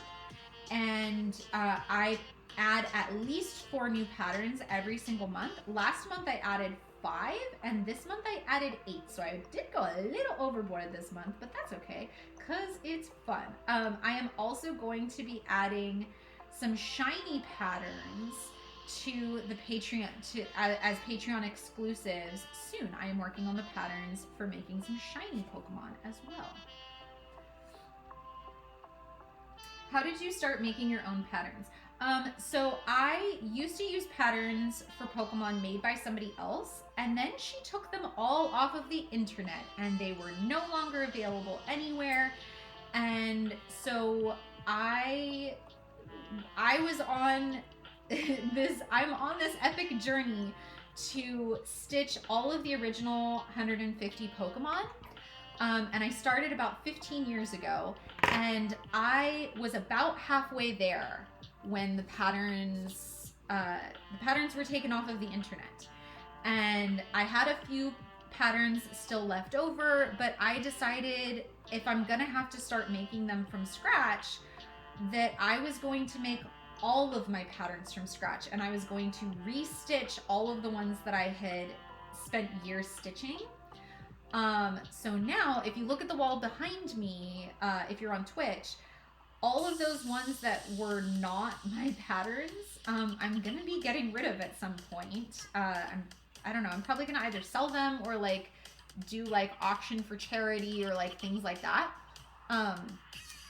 But yeah, so that's how I got started stitching, was actually through Pokemon and through I used other people's patterns at first, and then when those weren't available anymore, I was like, well, I'm gonna figure out how to make my own patterns now. And so I did. And you know, my first versions of my patterns I didn't like very much, and so now I'm on version 2, and I like them a lot better. I'm so happy with how my newer patterns have turned out. And yeah, that's kind of been my journey with pattern making. Cotton July, thank you for the follow. I appreciate you. Love that you nod it like I do and the instructions don't say to. I'm finishing mine off in a hoop. So I'm going to tie a knot because that's easier for me. If I was going to frame these like in a picture frame, I wouldn't knot the back, but 9 times out of 10, I finish my pieces, actually more than 9 times out of 10, 99% of the time, I finish my pieces in a hoop. So I'm just gonna knot the back, tie the little knots on there, because I ain't got time for that. And they're cross-stitching with the ones on Tapestry Market. I love them. Oh, very nice. Okay, I have completely ignored my Twitch people. I'm so sorry.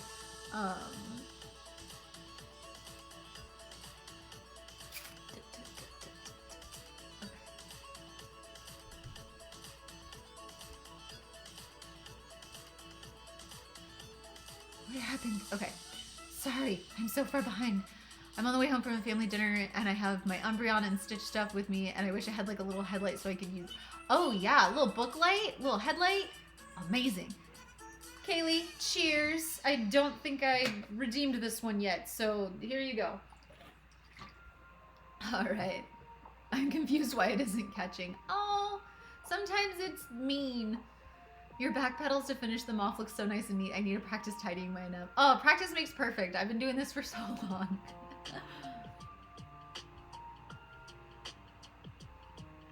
Someone here mentioned YouTube video that was really helpful.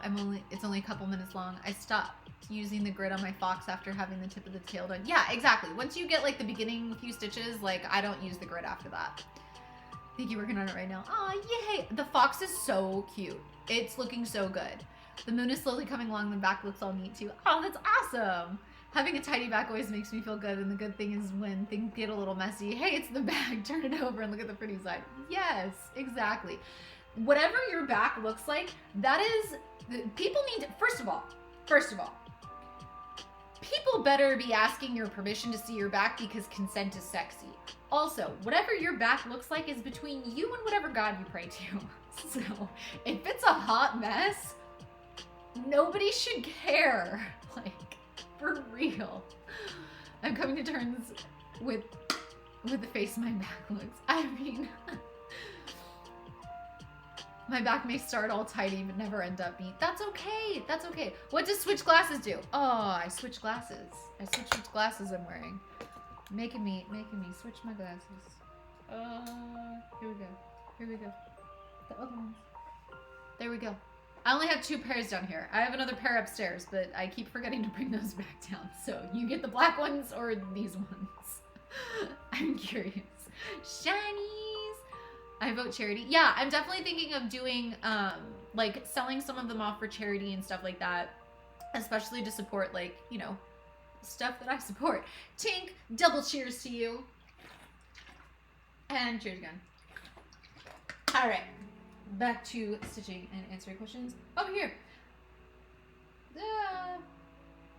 It went away. Hold on. Oh my god, no, what happened? Okay. Little Bug, thank you for the follow. PKJ, thank you for the follow as well. I appreciate you guys. You're amazing. Megmar, thank you for the follow as well. You're amazing. Ah! Okay. Oh my god, no. No, what? What happened? Once you finish the color, how do I tie it up, please? Okay. Let me... Hold on. I've got 3 more stitches and then I'm going to be tying off with this one. And I will show you how I make my knots. I don't know how I learned how to do this or if I figured it out on my own or if I saw something way back when. But I've been doing this for years, since before YouTube was a thing. So I don't think I saw a video on it. I think I just kind of pieced it together myself over time. So I'm going to take credit for how I tie my knots. But yes, I will show you how I tie my knots. Hold on. There's like a piece of black felt in the box where my cat keeps trying to like climb in and sleep, and I keep seeing it out of the corner of my eye and thinking it's her because she's all black. Like little void kitty.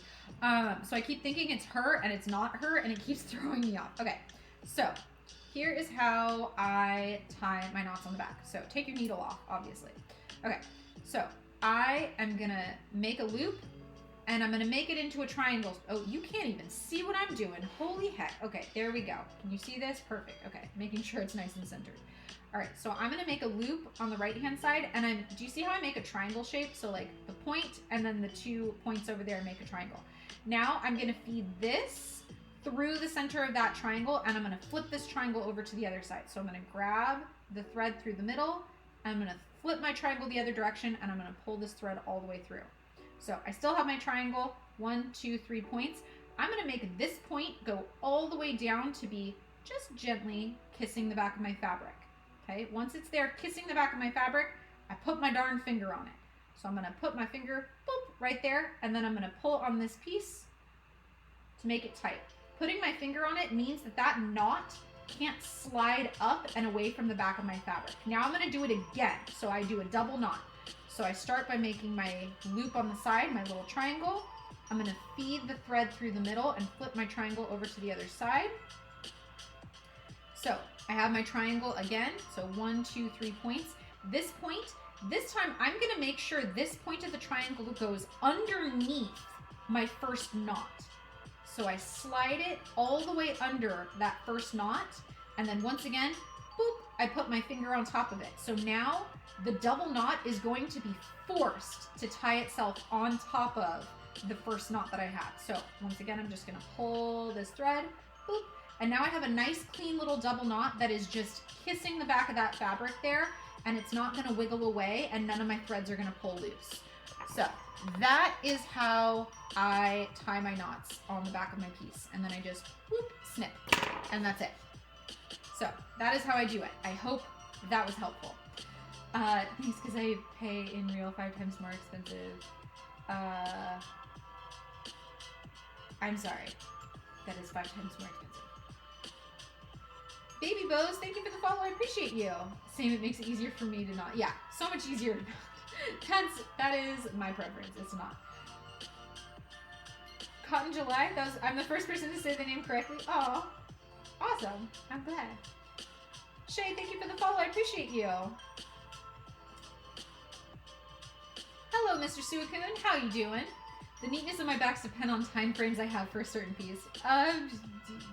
Yeah, my backs are about as neat as they're gonna get. Like, no matter how long I take on the piece, it's all about the same at this point for me. But that's just me personally. Claudia, thank you for the follow. I appreciate you. I hear that one too. Plus, it's easier for me to do 1x at a time. Yeah, if you do 1x at a time, that's totally fine. 1x at a time is called the English method, and doing the half crosses and then going like doing half of the X and then coming back and finishing it is the Danish method. So, I mean, they're both totally valid methods, like for sure.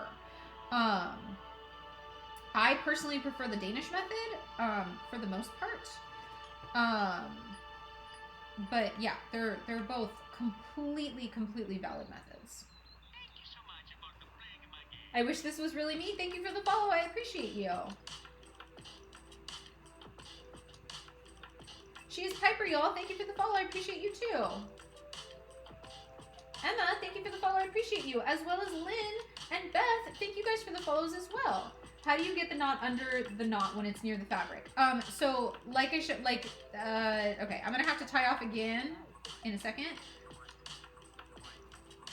Because there's not very many stitches of this color. So you guys are getting, I just literally pulled my thread right out of my needle. Because sometimes I'm clumsy. Come on. Go in. Alright, here we go. Threaded my needle again. Alright. A couple more stitches and then I will show the tie off again. And I'll see if I can explain it any better.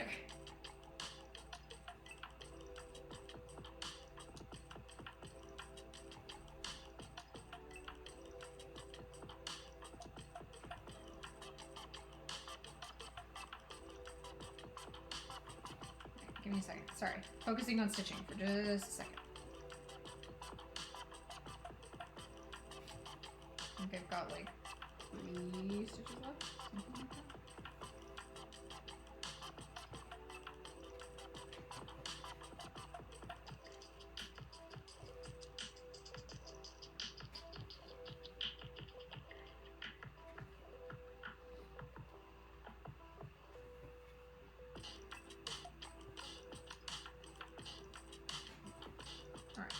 One more. One more cross. And...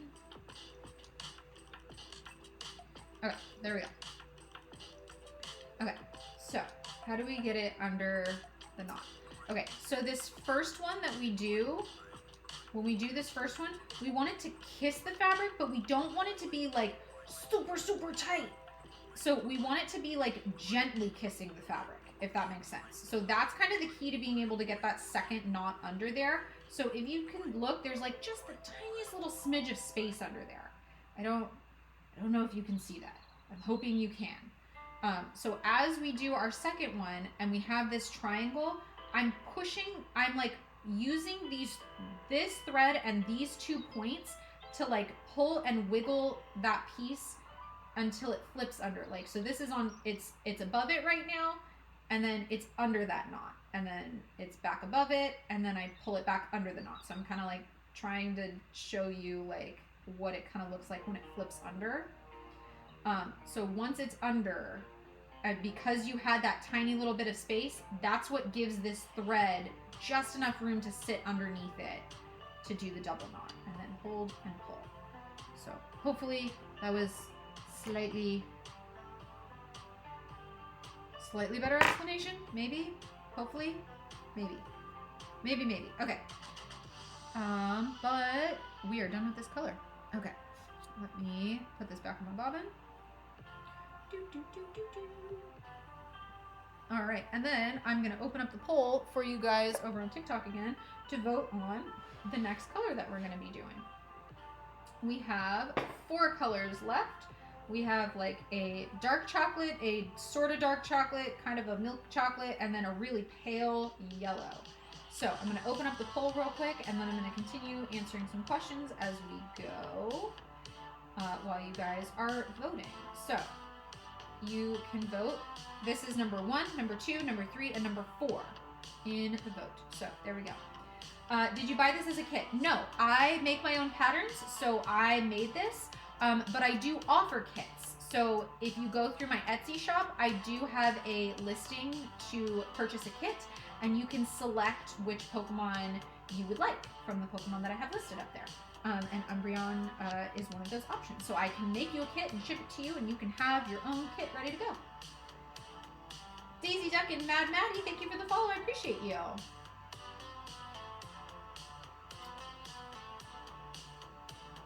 Noella, Amelie, thank you for the follow. I appreciate you as well. Max, thank you for the follow. I appreciate you too. Oh, real is the money in Brazil. America is a dollar, right? Yes, yeah, America, we have dollars. I apologize. I am not good at knowing what money is called around the world, so I apologize for that. Didn't think anyone did cross-stitching now. I have tons of Belfast linen and a frame and gold needles. Aw, I love cross-stitching personally. I've been doing it for about 20 years now. Ladarla King Ray, thank you for the follow. I appreciate you. I railroad my stitches. What is railroading? I feel like I've heard the term, and for the life of me, my brain cannot think of what that means. Peter James, thank you for the follow. I appreciate you. And Sigranair, thank you for the follow. I appreciate you as well. Coupon Clipping Chaos, thank you for the follow as well. You guys are amazing. What is your favorite Pokemon? My favorite Pokemon is Vulpix. I got my Vulpix right here. Here's my little Vulpix. Vulpix is my favorite. Little Firefox. Sherry Vallejos, thank you for the follow. I appreciate you. Beautiful. Aw, thank you, Sherry. I never ever use Ida. I mean, to each his own. I've never used anything but Ida, but now I kind of want to stitch something onto clothing, so I might try to branch out a little bit. But yeah.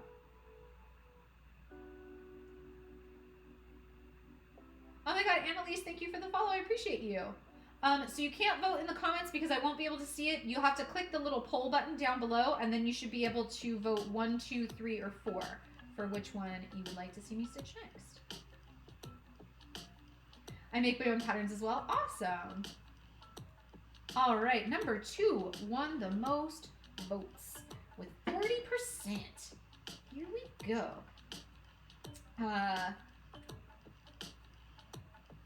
Abigail, thank you for the follow. I appreciate you. The Beach Bum, thank you for the follow. I appreciate you as well. What is holding your hoop? I use a craft stand to hold on to my hoop, and so that I can like flip it and stuff to like tie off on the back and whatnot. This is the Loops and Threads craft stand that I got at Michael's, and there's a link in my bio that'll like take you through to where you can get your own if you want one. It's not like an affiliate link or anything. I'm not gonna make any money off of it, but if you want your own. Alex, thank you for the follow. I appreciate you. Little Duckling, thank you for the follow. I appreciate you as well. Umbreon, it is an Umbreon. Lazian Mayuzumis. Oh, I'm sorry if I butchered that. Thank you guys for the follows. I appreciate you so much. I just started cross stitching. That is awesome. I love cross stitching.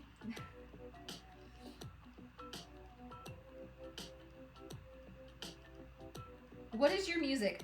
This is the Study Lounge YouTube channel from Game Chops. They do like remastered video game music. So you might hear like some little themes running through from some of your favorite video games.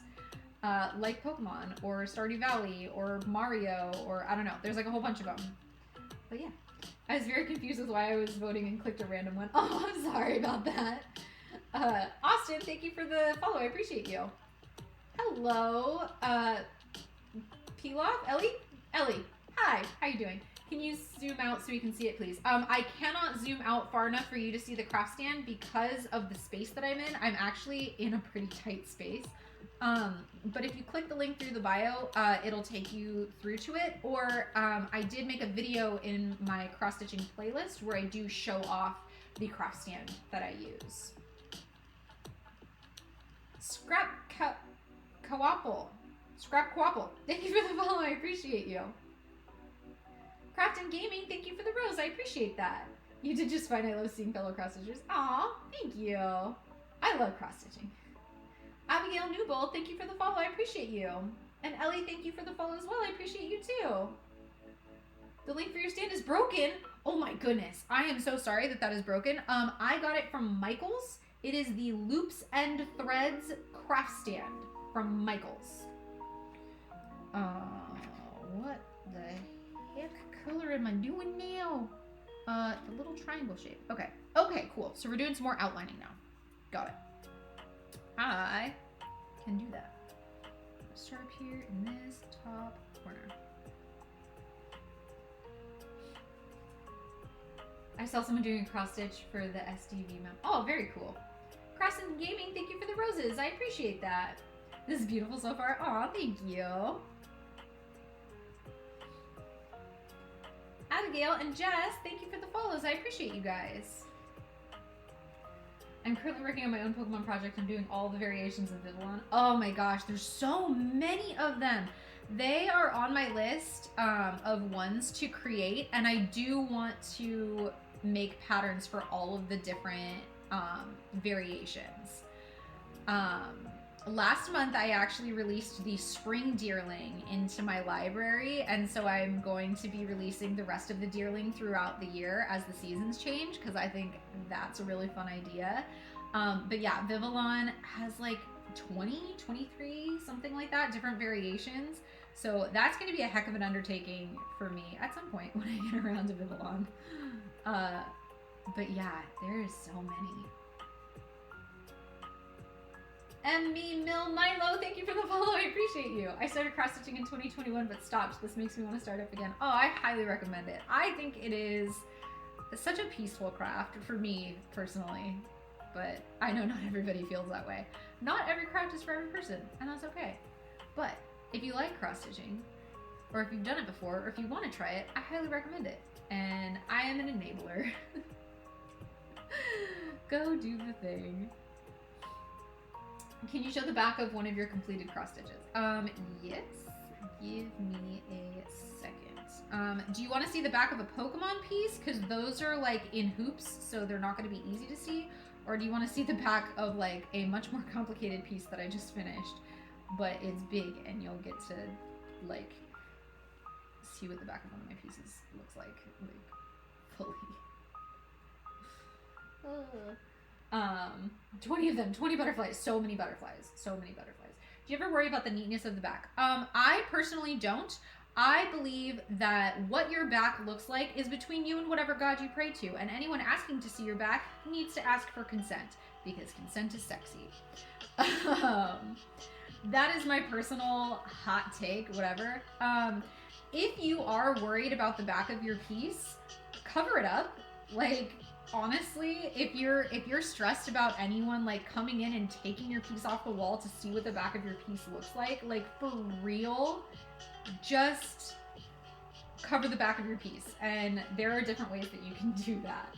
I've been cross-stitching since 2016. My backs are a mess sometimes. That's okay. I have been cross-stitching for over 20 years now, and my backs were a mess for a long, long time. And that's okay. It's totally fine. A complicated one. Okay, hold on. Okay. Come here. I just finished this earlier today. If I could grab it. Sorry. You're getting an up close and personal view of my face, Twitch. I apologize. Give it to me. Okay. So this is the front of my piece. So I just finished this like woodland fox piece on black Ida cloth. It's super adorable. I love it. And that is the back. I did knots because I'm going to be putting this in a hoop. So I don't care if it has knots. Obviously, if I did like the woven under method, it would look a lot cleaner than it does look now. But as far as I'm concerned, like, I still think it looks pretty darn clean. So, like, it's fine for me. Bluebell, thank you for the follow. I appreciate you. Hello, Rita. Welcome back. It used to get me down panicking about the neatness on the back. Now I don't give a fuck. Yeah, I mean, yeah, you don't need to worry about what the back of your piece looks like. Nobody's gonna see it. It's such a good craft and so calming until I inevitably stab myself, of course. I mean, same. It happens. So one of my suggestions, if you are worried about what the back of your piece looks like, is one, you could just stick it in a frame and then no one's gonna see the back of it. Oh my god, I love that one. That piece, the pattern, I did not make that pattern. That piece was patterned by Happy Little Mouse on Etsy. She makes some of the most adorable stuff, and it's super cute, and so many of her patterns are designed to go on black Ida cloth, and I love them. I have now made 3 of hers. I've made the T-Rex skeleton, I have made the woodland raccoon, and I just finished the woodland fox earlier today. So that is not one of my designs, but I love Happy Little Fox, and I want you to go support Happy Little Fox, Happy Little Mouse. Jesus. And I think I link to Happy Little Mouse through my bio as well, because I love her patterns so much. All of my patterns are Pokemon. So, like, heads up, my patterns are Pokemon, and that's all I have done so far. Let me double check. I think... Did I link to Happy Little Fox? I swear I thought I did. Okay, if I didn't, I will add it. Okay. I didn't. I will add that to my set of links because I love Happy Little Fox so much. Highly recommend. Okay, hold on. Dearling was so cute. Okay, hold on. I gotta go up. Oh, I do have some redemptions. I have to pee. Again, you guys are making me have to pee with all of the water. Damn it. Hydrate is the best redemption. No, Tink.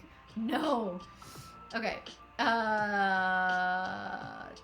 you have a Togepi pattern? I do. I do have a Togepi pattern, and it's tiny, and it's so darn cute. It's so cute. Yeah, Togepi is a super quick and easy one. Is it the one in the Discord? I believe that Kaley did my version 1 Togepi. I just updated everything. I think like right after Kaley started that Togepi. So I think the new Togepi is just a hair smaller and more compact. But yeah, and it is my design. I have the best designs. Oh, thank you. You guys are so sweet. Okay, I have some redemptions. Hold on. Cheers and cheers to Duncella Baby and to Kaley. 1 and 2. All right, Michaela, you redeemed me to finish a hoop. What size hoop are we finishing? Let me know. 4, 5, 6, or 7 inch. Whoop whoop, finish a hoop. I totally missed that. Sorry. Thank you for reminding me, because clearly I need a moderator some nights to like keep me focused. Hello, Blue Jay. How you doing? TikTok is popping off. It is. And there's like 75 people. There was over 100 at one point. I don't know what's happening. I think I hit the FYP. It happens sometimes, and I don't know what to do about it. Like, legit. I just do my best to keep up with all the comments, and then I get stranded. So I apologize. I promise I'm not ignoring you, Twitch. Deerling is so cute. Deerling is super cute, and I think I'm gonna have to stitch one for myself, even though theoretically I'm only doing the first 150 plus the rest of the evolutions. That is like my long-term goal project, but seeing how cute Deerling is after I made it, I'm pretty sure I'm gonna have to do the seasonal Deerlings as well. Dang, I missed a color change. Oh, I'm sorry. The fox is amazing. Thank you. I had put so many hours in on the fox. I'm really happy with how it turned out, and like the fox and the raccoon together look so cute. Okay, so we're doing a 7-inch hoop. Okay. Minerals in the tap water is nasty. Same. I had to get a Brita filter. Yeah. The Togepi is the older version. Okay, yeah. So I did just release version 2 of Togepi. I think it's like a hair smaller, and like the proportions are slightly better. I'm sorry, Kaley, you made Wish brand Togepi. That's what I keep saying about all of my version 1 patterns, is that's the Wish brand version. The version 2s I'm so much more happy with. I don't know what the hell I was doing with version 1. I was trying really hard and it did not work well. But yeah, I build all my patterns by hand, and I am so much happier with like the color palettes and just how they look now. So, with the exception of Sylveon and Mimikyu, because I swear to God, those two are giving me a headache, and those are still version 1. So, yeah, that's where I'm at. Okay, I don't know why I'm tying that off. I'm just setting this aside so I can stitch a 7-inch hoop. Okay. How long did the fox take? The fox took me about 2 weeks of stitching, but I do not stitch my personal projects on lives, and it took me many, many hours. If I knew how many stitches it was, I'd be able to give you a better idea. When I'm not stitching on a live, I stitch about 200 stitches an hour. That one, I don't know. Let me see if I can find out how many stitches were in it, because now I'm curious. I'm all wiggly because I have to pee. Okay, 7-inch hoop. Are you 7-inch hoop? I feel like you're an 8-inch hoop. I feel like you were too big. Alright. Set that aside. Umbreon out of the way. Okay. Are you... Oh no, you are a 7-inch hoop. Okay, perfect. I grabbed the right size. Alright.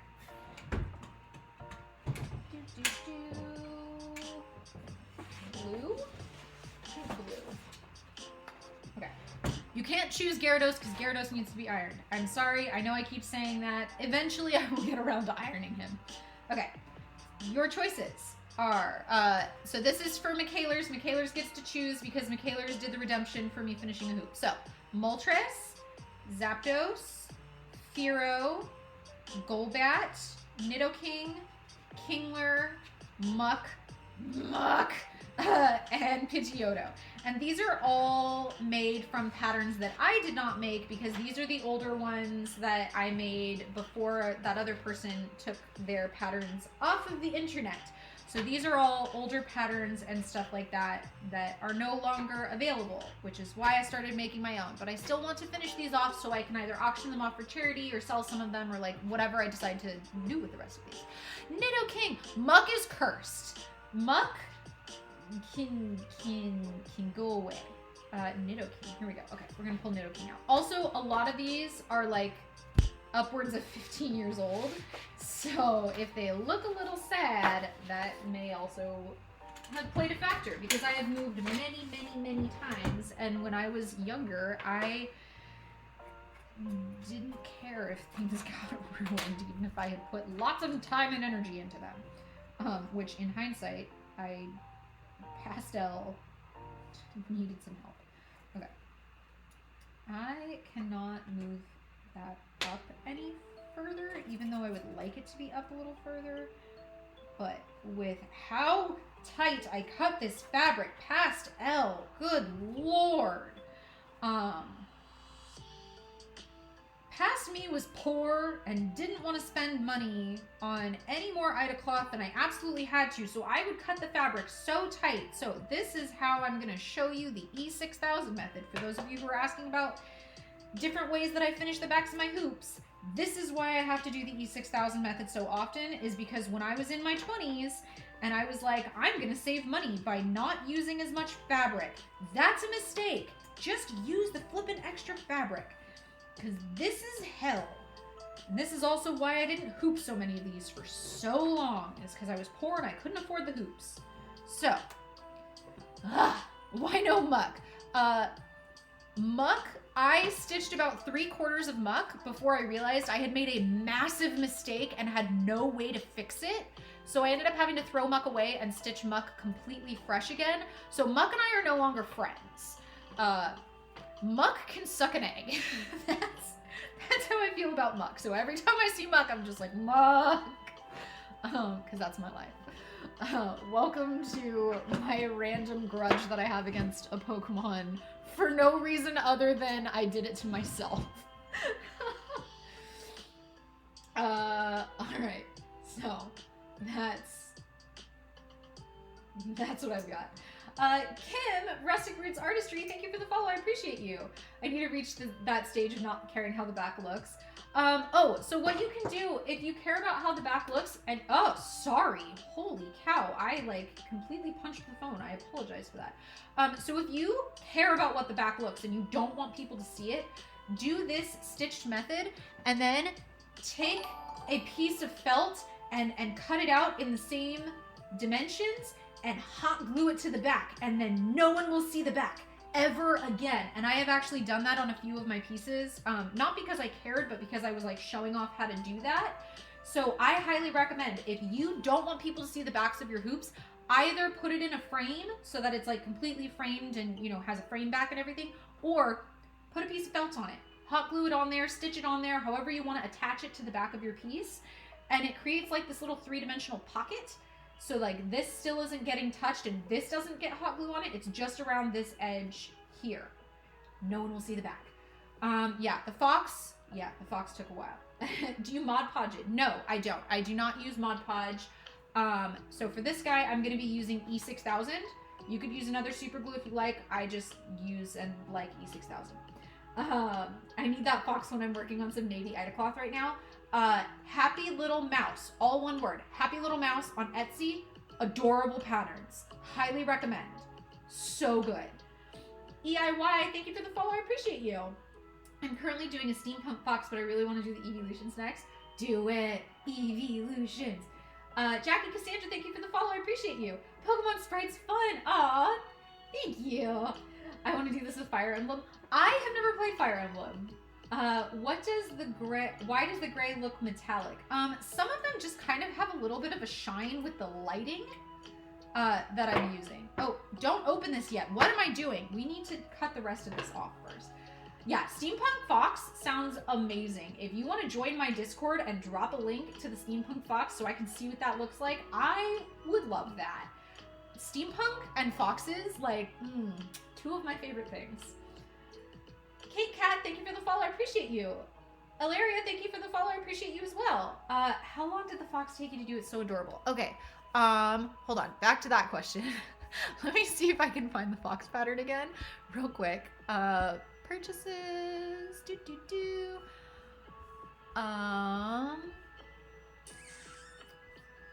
Fox.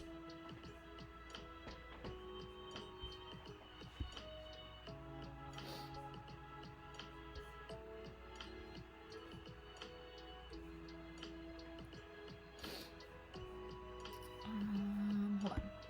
Oh my god, I have to pee again. I'm gonna have to pause real quick to go pee because you guys are making me drink too much water. Fox. How many stitches are in you? Oh, I don't know if it says. Okay, I can give you a guesstimate, but I have to pee real quick, and then I can do math. I can't do math while I have to pee. I'll be right back, I promise.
Now that I feel like I'm not gonna die, I felt like I was gonna explode. I'm sorry.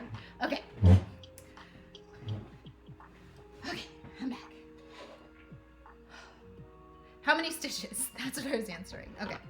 Phone for calculator and fox piece. Let me take a look real quick. Okay, so as you can see, the fox does not go all the way to the edges on this. So... why? Why does the fox not go all the way to the edges on this? That seems weird. Oh, because I still I didn't finish this. I have like some little stars that I need to put around the edge, but whatever. That's minor. I'm not worried about that right now. Okay. So overall, this pattern is 105 by 104. So if it was wall to wall and I had to stitch every single space, it would be 10,920 stitches. Now, it does not, like clearly there are big blocks that haven't been stitched. So each of these blocks is 100. I'm almost out of water. I am almost out of water and I have tea. Okay. One question at a time. I promise I will answer all the questions. I'm sorry. I'm getting overwhelmed. Okay, one question at a time. 1, 2, 3, 4, 5, 6, 7, 8, 9, 10, 11, 12, 13, 14, 15, 16, 17, 18, 19, 20, 21, 22, 23, 24, 25, 26, 27, 28, 29, 30, 31, 32, 33, 34, 35, 36, 37, 38, 39, 40, 41, 42, 43, 45, minus 4,500. Okay, so this is probably somewhere in the neighborhood of like 6,000 stitches. And I can stitch 200 stitches an hour, so roughly, I'm doing, this is a real rough estimate. Divided by 200 stitches an hour, it took me about 30 hours. That sounds about right. It took me about 30 hours to stitch. I'd say that's pretty accurate. So yeah. 30 hours or so. But yeah, very much depends on the size of the piece. Okay. It's so cool. I bought the pattern from Etsy. Ooh, yay. Could I see the woodland fox, please, if you're not too busy? Oh, sorry. Here's the woodland fox. He's so cute. I need to add a couple little stars around the edges. The raccoon piece also has some little stars around the edges, so I didn't add those yet. But other than that, this piece is done and I finished it up today.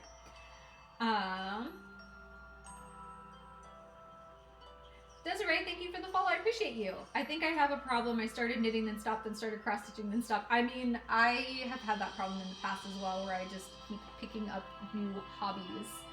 Hobby jumping. Sorry I haven't been here in a while. Hubby's had surgery. He's better now. Oh, good, Psycho Witch. I'm so glad he's doing better. He started like 5 projects and stopped so much. Are you using metallic on this one? I am... On this one, the stars are going to have, it has like a tiny bit of metallic in it, but it's not like the solid metallic threads. I don't hate myself that much. Although I definitely debated it. Hold on, where's the raccoon? I don't know if you'll even be able to like see it over the camera. So only the stars have the little bit with the metallic, and like, I don't know if you can see how it grabs the light. It's just like a hint of metallic in the little stars. It's not anywhere else on the pattern. So like, I don't know if you can even see that. I think it just kind of washes out. But in person, I can see like just a little glint. So these are companion pieces that are gonna go side by side because my partner's favorite animal is a raccoon, and one of my favorite animals is a fox. So they're gonna end up hanging side by side in our room because I'm sappy like that. Yeah.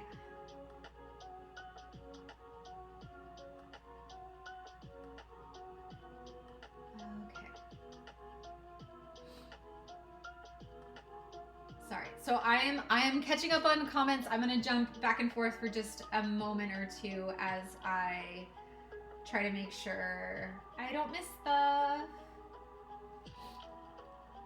Maritza, thank you for the follow. I appreciate you. Do you recommend getting one of those little starter cross-stitch kits from Michaels? I want to.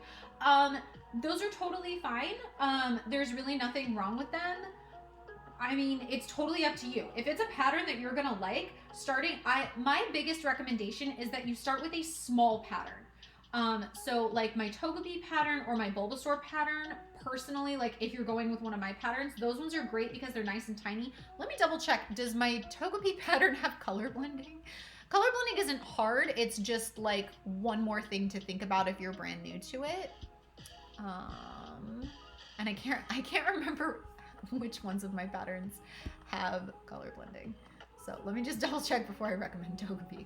But Bulbasaur for sure does not have color blending and is a really, really great starter piece. At least I think so personally. But the ones from Michaels are great.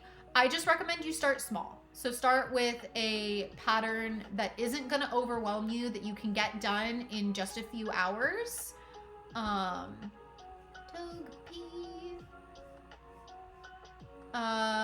Yes, Togepi does use color blending, but color blending is super easy. So, and all of my patterns come with a downloadable how to cross stitch guide as well. So it'll talk you through everything, including the color blending, like no problem.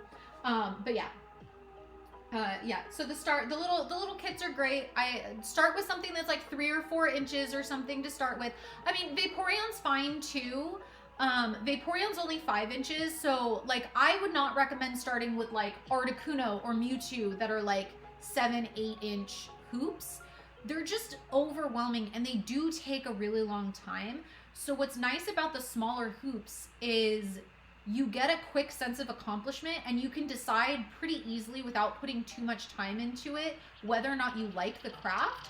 So like if you get a bigger piece and that's your first piece, and then you start it and you put, you know, a few hours into it and you're like, wow, turns out I don't like this craft, you feel like you've wasted all of that time and money and energy. But if you're starting with like a 3 or a 4 inch hoop and it's a smaller pattern, you can put a few hours into it and then be done. And then be like, yes, I like this, or no, I don't. And even if it's a no, I don't, and you haven't finished it, you could be like, well, I'm just gonna put a little bit more time into this to finish it, even though I know that this craft is not for me now. So that's why I recommend starting with a smaller one as opposed to a bigger one. Whether you get a pattern off the internet, whether you get a kit from me, whether you get a kit from Michaels or Joann's or from somebody else, Kits are a lot easier to start with because it comes with everything that you need and you can just sit down and do it and you don't have to worry about like, am I getting the right thing? So I do recommend starting with a kit if you can. But for like where you get the kit, it doesn't really matter. It doesn't really matter. Miss Portyport, thank you for sharing live. I appreciate that. I'm gonna go. My friend seems sad, so I'm gonna go cheer him up. Have a good day. Aw, cheer up your friend. Have a good evening.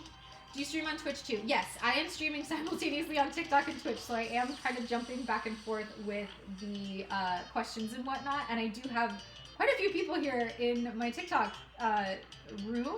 I don't know, in the TikTok live right now, which is really, really cool. So I am kind of going slowly through the questions and the comments, making sure I don't miss stuff. What program do you use to make your patterns? I personally use MacStitch. The Windows version of that is WinStitch. I have never used WinStitch. Before I had Mac, I used PC Stitch Pro. All of those are pay-to-play programs. Personally, I have not found a free program that I like, but there are a lot of them out there. But yeah, I personally use MacStitch. Bye, Ellie. By the way, hubby said hi as he left for work. Aw, thank you, hubby. Capri Cosplay, thank you for the follow. I appreciate you. Do you recommend getting the starter kit from my... sorry, I answered that already. NK's Creation Vacation, thank you for the follow. I appreciate you. And thank you for the rose as well. That's so sweet. Oh my gosh. Hi, Luna Cosmic. Savannah, thank you for the follow. I appreciate you. Dragon Lady, thank you for the follow as well. I appreciate you too. I thought it was the lighting. It might be, yeah. You should play Three Houses in Awakening. I don't know what that is.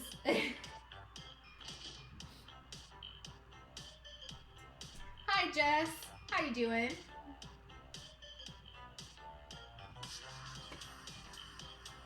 Okay. We're scrolling, getting through the comments. Sorry, making sure I didn't miss anything. Advice for when you're done with the piece, do you wash your pieces, iron, steam? I will iron them if I need to. Like, my Gyarados pattern is super, super wrinkly. He actually did go through the wash because we had like a mold thing at our house, our last apartment. We literally had a mold infestation and it had like gotten to the corner of him and I didn't want it to like spread. So I did throw him in the wash.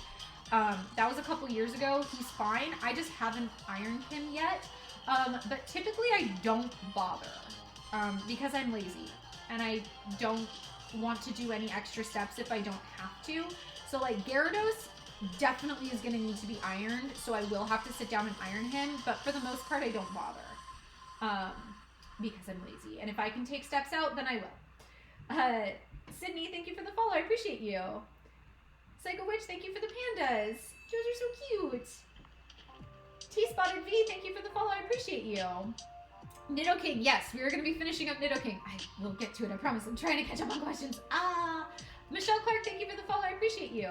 Is cross-stitching easy enough for a complete newbie to pick up? I've always wanted to try it. Absolutely. Maddie Nucci, I taught my 9-year-old how to cross-stitch when she was 7. And my 6-year-old who's about to turn 7 is wanting to start cross-stitching as well. It is not difficult to pick up and there's so many different ways to cross-stitch. If you are intimidated by counted cross-stitch where you're starting with a blank one, with like a full blank thing and you're following like a paper pattern, you can always start with printed cross stitch where the pattern is printed right on it for you and then you just stitch on top of it. So there's definitely a lot of different ways to go and there's definitely a lot of like newbie friendly options and stuff like that, but it is definitely not difficult. I actually have a how to cross stitch guide linked in my bio. If you have any like more specific questions and things like that as you go through it, feel free to drop into my lives, drop a comment or a question like in my Q&A or on one of my other videos or things like that here on TikTok. I'm happy to make a video walking you through a process or answering your question or things like that. I love to help out. That's what I'm here for. The Nico, thank you for the follow. I appreciate you.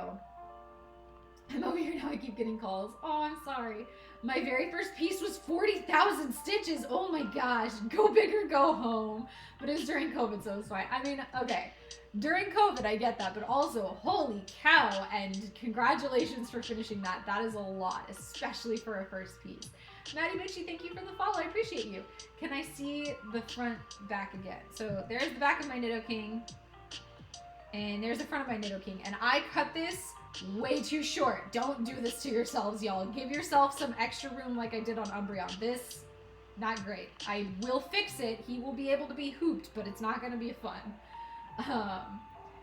Sarah, thank you for the follow. I appreciate you. Ash, thank you for the follow. I appreciate you too. Vivi Backlund, thank you for the follow. I appreciate you. And Costanza Alexandra 6, thank you for the follow. I appreciate you as well. I love getting on TikTok and seeing you stream after I'm done cross-stitching myself. I love it. Aw, thank you, Mary. You can outline stitch it so to round out the X's too, it'll make a cleaner look. That is very true. I don't do it on the Pokemon because I want them to look like the sprites, but you can definitely do that and do like some back stitching to make it look smoother and more like sketched rather than a little bit pixelated. But I personally like the pixelated look for the Pokemon. But yeah. Thanks so much for the advice and for answering. Absolutely, that's what I'm here for. Do you use pattern online makers? I don't. I use MaxStitch, which is a pay-to-play program. So it's not like a monthly subscription, which is nice. You just like buy it once and you have it, but it is an actual program on your computer. Clean. Oh, thank you. Ava, thank you for the follow. I appreciate you. Do you knot it? If I'm finishing it off in a hoop, I will tie knots on the back. Part of the reason this doesn't look as fluffy is because this is an older piece, so the knots have kind of been mashed down a little bit over time. I probably made this piece like 10 years ago or so, and we're just getting around to putting it in a hoop tonight. Delavoy Pierre Du, thank you for the sharing the live. I appreciate that. I've been cross-stitching since I was 7 or 8. I'm 30 now and I've done so many patterns. Same. I think I was about 11 when I started cross-stitching, so probably about the same time frame. I'm 33 now, so we've probably been cross-stitching about the same amount of times. I've done so many. How are the kitties doing? I don't know. My partner took the kitties upstairs, so they're not down here right now. Where can I find that program? If you just search MaxStitch, if you're using a Mac, you can find it online. If you are with a Windows operating system, it's called WinStitch. So they have a different one, slightly different version, whether you are on Mac or Windows. But that's what I personally use. I've also used PC Stitch Pro, but I haven't used that in a number of years. If you tie off on the back, it won't get loose. Yeah. WinStitch, yes, that is how you spell it if you are on a Windows operating system. Okay, so for those of you who cross-stitch, this next part is gonna look terrifying. Please trust the process. Now that I've hooped it, and I clearly don't have enough around the edges here or here to sew the back of this, we're gonna use my E6000 super glue method, and I am gonna cut off all the excess fabric. I know it's scary. Trust the process. I know what I'm doing, I'm a professional. Imagine I'm the doctor on Doctor Who and I say, just trust me. Sort of, maybe. I don't know. Sometimes you shouldn't trust him, I think, but whatever. I've been watching too much Doctor Who lately. I've never seen it before, so I'm like watching through it for the first time. So it's a good time. Okay, so we're cutting it pretty much as close as we can to this. I'm gonna clean it up just a little bit. Try and get it a little closer in a couple areas. A little cleaner. I know this is terrifying. I know this is terrifying. It's okay. It terrifies me every single time. I'm halfway saying it's okay to reassure you and halfway saying it's okay to reassure me that I have done this so many times. And it's gonna be okay. It's gonna be okay.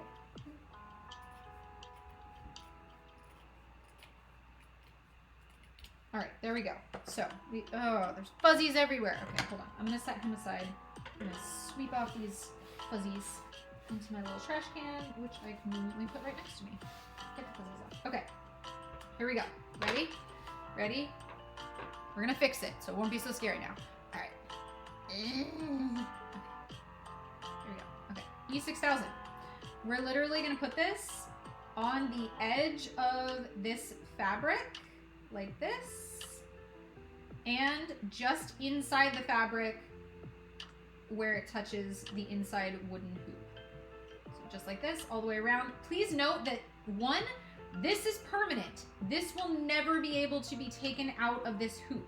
If you use the stitched method, you could take it out of the hoop if you ever needed to or wanted to.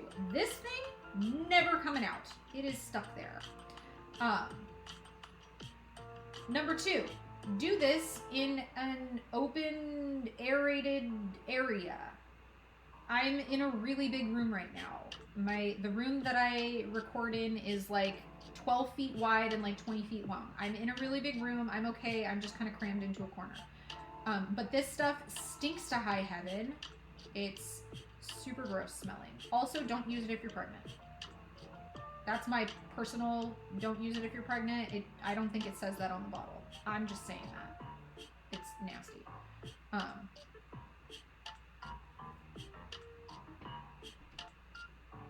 Okay, so I go all the way around just gluing so much glue. I'm gonna need a new E6000 soon. Okay, I'm gonna put a little bit right here because it's touching. Okay. Okay, there we go. I'm gonna set him down, close my glue back up. Holy heck no, this stinks. Okay, and then you have to let it cure. So this needs to sit for about 24 hours before you can do anything to it. I am gonna go lock it in my bathroom, my downstairs bathroom, because it stinks and I don't wanna smell it. So, I'll be right back. I'm gonna go throw this in the bathroom. Come here, stinky boy. Yep, okay. And I'm back. Okay, there we go. Oh, fluffies everywhere. Little fluffy bits everywhere. Hey, look, Umbreon's back. Surprise! Okay, let me fix the cameras. Make sure everything's good. There we go. Okay, can I flip that without hitting the camera? Ooh, we are so close to hitting that camera. Okay, there we go.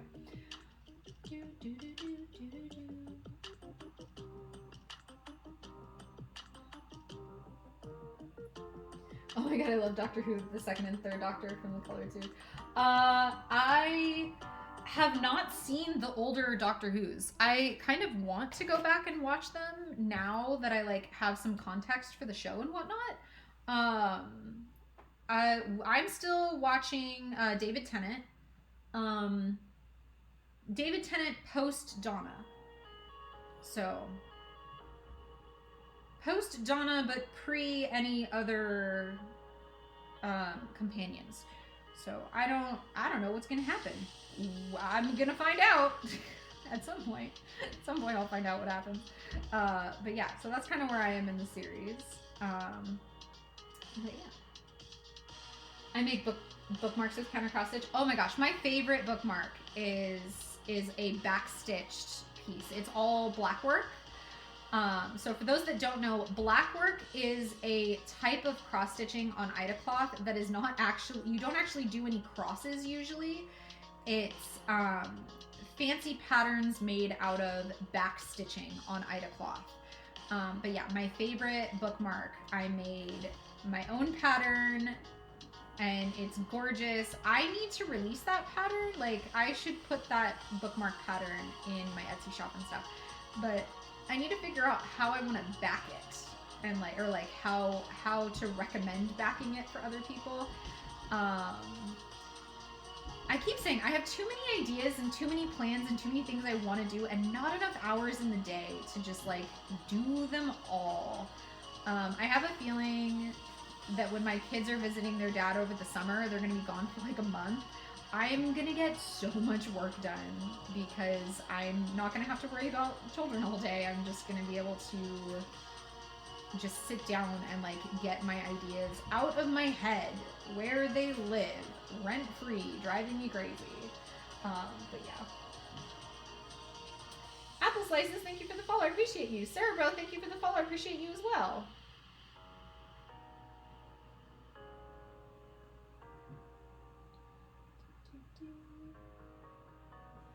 Sheila English author, thank you for the follow. I appreciate you. I need a cross-stitch holder like that. This is the Loops and Threads cross-stitch, or the Loops and Threads craft stand that I got at Michael's. I highly recommend it. I like it a lot. You saw Dr. Donna? I did see the Dr. Donna. I'm not sure how I feel about the Dr. Donna. I don't like Donna very much, and I know that apparently is a hot take. Apparently a lot of people really like Donna. I was not a huge fan of her. She was so abrasive. I'm wondering if, like, maybe there was somebody in my life who reminds me of Donna, and therefore, like, maybe that's why I have, like, don't like her very much. But yeah. Louise, thank you for the follow. I appreciate you. Totally Stupid, thank you for the follow as well. I appreciate you too. Tamara Johnson, thank you for the follow. And Jenny Hustle, thank you for the follow as well. You guys are all amazing. Come take a look at my anime and Pokemon rugs. I'm in the middle of a live stream right now, but thank you for the offer. Sarcasper, thank you for the follow. I appreciate you. Thanks. You're welcome, I think. I don't remember what you're saying thank you for, but you're welcome. Katie Archer, thank you for the follow. I appreciate you. And Peggy Rodriguez and Conk, thank you guys for the follows. I appreciate you guys so much. You guys are so wonderful. Okay. Back over to the year. I am sure that I missed stuff. Holy bananas.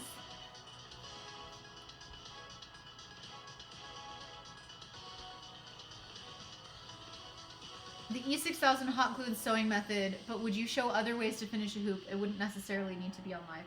I could definitely show off some other methods of finishing a hoop. Those just tend to be my favorite go-tos. There's like a few different ways to sew the backs of the hoops. I just really don't like finishing my hoops off that way. But I could possibly show it off on like an embroidery piece that doesn't use Ida cloth. Like there's kind of a bunching method. I don't like it. But there's also like some other methods with like cardboard that you like slot into it and stuff like that. I'd have to do some research into like some other methods because those really are the three that are my kind of go-tos. So those are the ones I'm most comfortable with. But if you are interested in seeing other methods, I could, you know, track down other methods and show off how to do them on videos and stuff like that. Yay, Bluebell, hello! Where do I find your Discord? Okay, hold on. So, for those of you who are on Twitch, I keep saying the link in my bio, but you can't find the link in my bio because you're on Twitch. So, when I say link in my bio, that is the link that I'm talking about. So that has a link to my Discord, that has a link to my Patreon and my Etsy shop and all of those good things. It has a link to my how to cross stitch guide and all of that kind of stuff that you might be looking for. So that. Sorry, do you need more water, Kaley? I already had to pee twice on stream tonight. Come on, y'all. Okay. Try off this guy. Alright. Now we're just gonna get rid of that. Okay. I need water. Okay, here you go. Cheers, Kaley.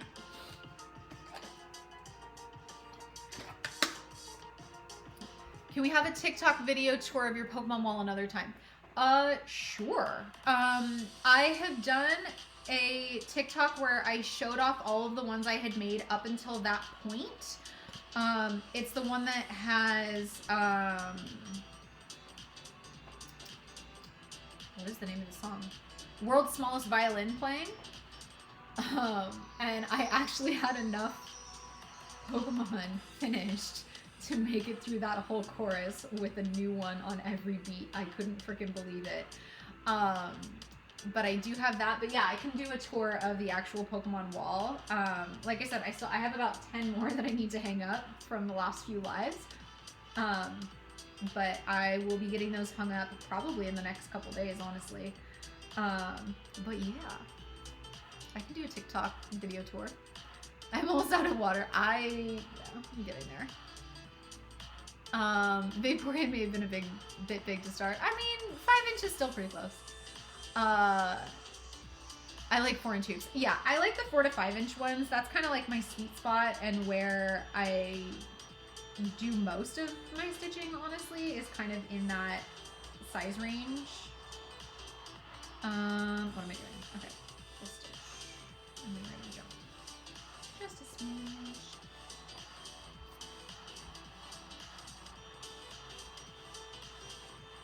have some scraps that I'm hoping to make bookmarks from. Yeah, if I have like rectangular scraps, I do save them to like make more bookmarks. And then I get so caught up making Pokemon that I don't end up making any more bookmarks. I am working on that bookmark pattern that features the gym badges from the first generation of Pokemon.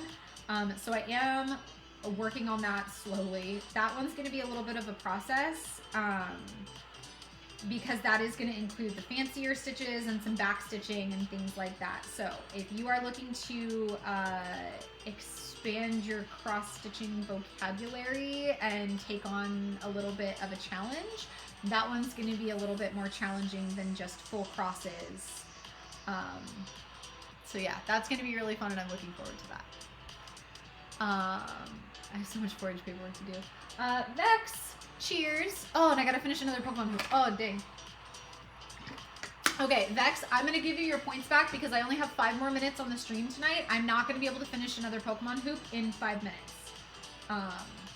And I do have to go to bed on time tonight because my kids have to be up early. Their dad is coming to pick them up at like 7:15 in the morning, so I have to have them like up and ready to go when he gets here tomorrow morning. So I will refund those back to you unless you want to remember that I owe you one and on the next stream be like, hey, you owe me redeeming one. So I will let you decide how you want me to handle that.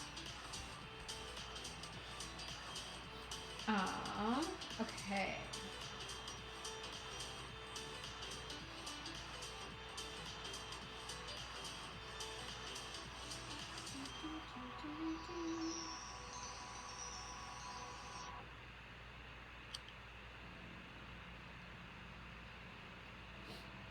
Tony, thank you for the follow. I appreciate you.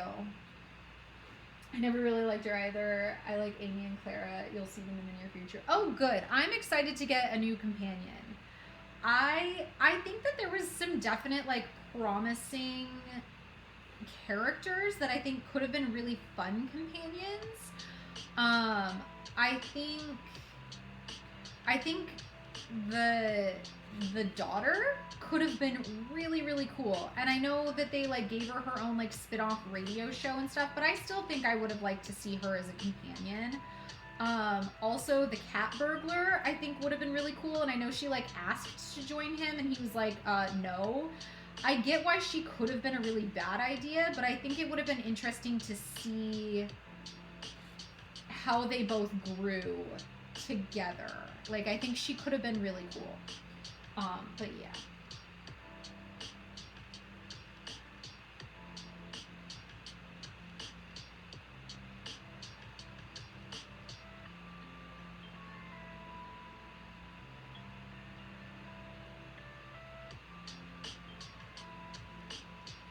Jess, thank you for the follow. I appreciate you. And Marty Sauer, thank you for sharing the live. I appreciate that. Claude, thank you for the follow. I appreciate you. Creating Cora and Hope McKay, thank you guys for the follows as well. You guys are all so amazing.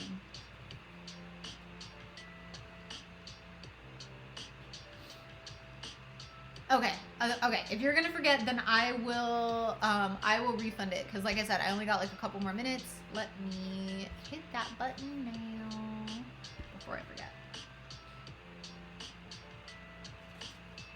Waiting for the page to load. Cause it don't like me tonight. It don't want to load for me.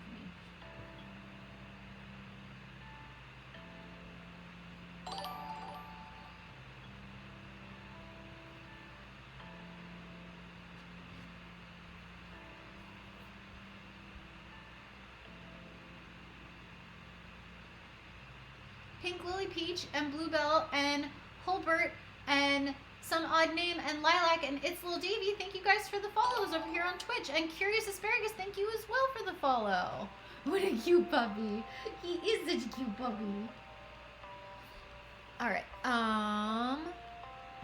this one. No, I don't want to report it, I want to give it back. Hold on. There's a way to do it, I swear. Ugh, come on. Manage requests. Is that it? Reward queue? Maybe?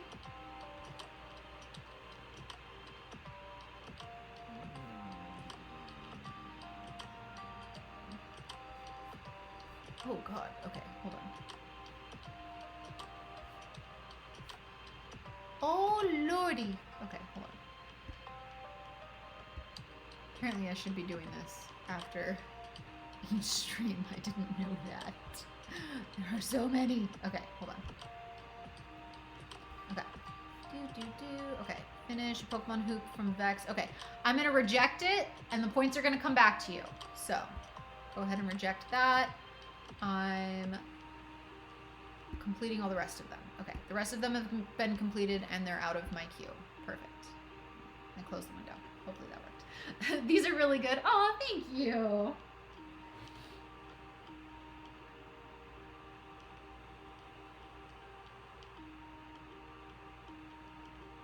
The next Doctor Regeneration is when Amy and Claire are seen, so you do have at least a season or two. Oh, okay. I mean, I think, well, because, like, I finished the Dr. Donna. I don't know, how long was Tennant running for? I don't even know. So, like, he was with Rose, and he was with Martha, and he was with Donna, and he had like a couple one-off episodes. Oh, the other person I think would have made a really good companion was the waitress lady from the Titanic. I can't think of her name off the top of my head, but I think she could have made a really cool companion as well.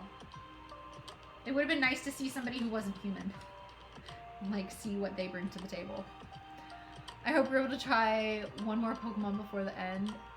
I'm not gonna finish this, and I'm not gonna finish this color before the stream is over now. But yeah, it is 10:30, which means it's my bedtime. So I love cross stitches. Finish the wolf. Oh, very nice. Josh Crochets, thank you for the follow. I appreciate you.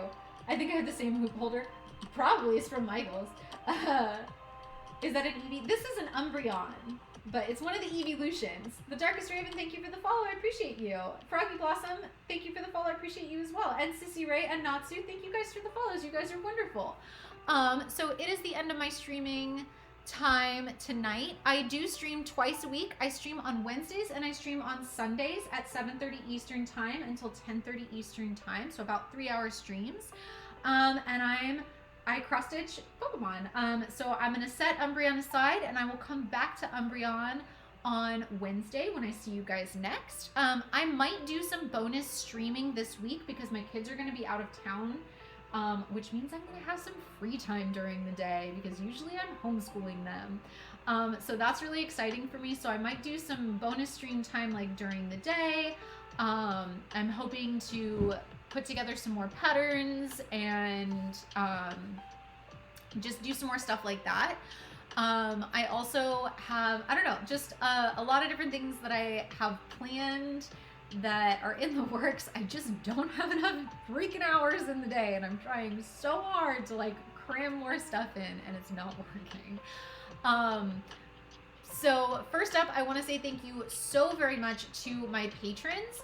They're the ones who largely make this possible for me to keep doing this, for me to keep creating patterns and coming and joining you guys a couple times a week for cross-stitching time and talking about nerdy geeky things like Doctor Who and books and Pokemon and just all of the stuff. I love it so much. It's so much fun for me. So thank you to my Patreons, Sarah, Allyson, Melanie, Giordan, Kaley, Alexandra. Oh my God, my eyes are so bad. Alexandra, Chelsea, Shirley, Lynn, Amber, Lisa, and Demented Lemming, aka Avril. Thank you guys so much for supporting me. I love you all so very much. If you are new to cross stitching and you want to learn how, I do have a how to cross stitch guide linked in my bio. For those of you over on Twitch, this is what I mean when I say link in bio. It's that link right there. If you click on that, that'll take you to all the things I'm about to talk about really, really fast. So first up, if you want to learn how to cross stitch, the link is in the bio. It'll take you to my how to cross stitch guide. If you already know how to cross stitch and you want to get a hold of some of my Pokemon patterns, I have an Etsy shop where I sell them for $5 a piece. I also have a Patreon where You can support me at a few different tier levels and get access to different kinds of patterns for those different tier levels. So at my $7 tier, you get 2 brand new patterns every single month.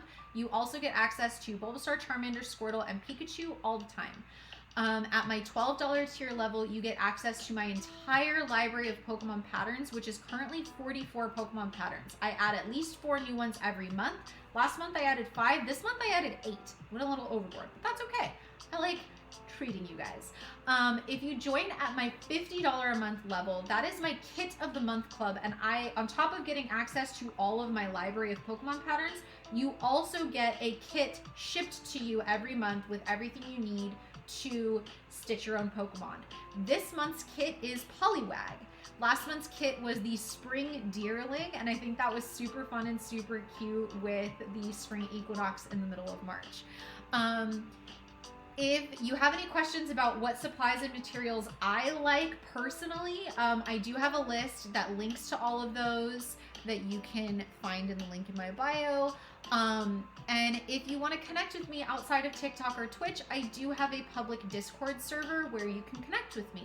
I also have a private patrons only Discord server where my patrons can connect a little bit more one-on-one. I share progress updates on my personal projects. And I can answer questions a little bit more in depth. And what's also unique about that is when I'm making patterns, I go live in my patron Discord so they can see the behind the scenes of me actually putting my patterns together. So they actually get to see how I do that, and ask me questions as I do it. All of my video streams, my live streams do get uploaded onto YouTube, usually a couple days after the stream. So if you want to see it on Twitch, it'll be there for a week or two, and then I do move it over to YouTube as well. So if you ever want to see a past stream or rewatch me like finish a hoop or start a new one or things like that, those are all over on YouTube as well. I just want to say thank you guys so freaking much for joining me here. I am also working on a massive, when I say massive, I do mean massive, Pokemon tapestry piece that features all of the Pokemon from the first 5 generations of the game. So that's 649 Pokemon, y'all. And the piece is 5 feet wide and 6 feet tall. And so I had decided that for every purchase of $5 in my shop, so for every pattern that is purchased in my shop, and for each subscription to my Patreon, so for each one of my Patreon members, I will put in 15 minutes of work towards that. So for every purchase in my shop, it will be 15 minutes of work. And then for each of my Patreons, it'll be 15 minutes sometime that month of work towards my tapestry that I will be, what do we call it? Do a time lapse of me working on it and show you guys how it's coming along. I have barely started it so far. I have finished Rattata in the bottom corner, and I have halfway started Pachirisu. So I have a very long way to go, but I thought that might be a really fun way to involve you guys in the process and let you guys see how I'm doing, since I can't really live stream me doing that very easily. But if you do want to see a live stream of me doing that, there is a community goal on Twitch where you can contribute rewards points towards a tapestry stitching night, where instead of stitching these little guys, I will be working on the big tapestry. It will involve me having to change my setup around for that, which is why it can't be like an all the time thing. But for a community night, it'll be just like I do my pretend to be a gamer nights, where it's like a random night of the week and I just do that for those 3 hours, and I turn off some of the other like redemption stuff. So I won't be stopping to like finish off the backs of other pieces and stuff. It'll pretty much just be that for the night. But yeah, it is 5 feet wide and 6 feet tall. And I do have some pictures of me like sprawled out on top of this piece on the ground. It is taller than I am. I'm 5'8". It is taller than I am. So I'm like starfished across it. But yeah, so those are some things. I do have so many things in the works behind the scenes. So for all my Patreon members, I am working on creating the shiny versions of all of these patterns as well. And once I have all of those created, they will start to be unlockable via the Twitch streams. So I will create a reward redemption where you can redeem unlocking one of the shinies, and then it'll get added to the library so that you can look at it, download it, and stitch your own shiny Pokemon as well. So I just have so many ideas and plans for all kinds of stuff like this, and I'm out of time because I need to go to bed. But I have so much stuff I want to like share with you guys, and like so much stuff going on in my brain. But yeah, so that's what I've got for today. Thank you all so freaking much for joining me. Thank you to all of my new followers tonight. You are amazing and wonderful, and I love you, and I hope you enjoy it here. And what is today? I've lost track of the days of the week. I think today's Sunday. Today's Sunday. I will see you all on Wednesday at 7:30 Eastern time. And like I said, I might do some bonus lives this week, so I might see you earlier than that. But if I don't see you earlier than that, I will definitely see you Wednesday at 7:30 Eastern.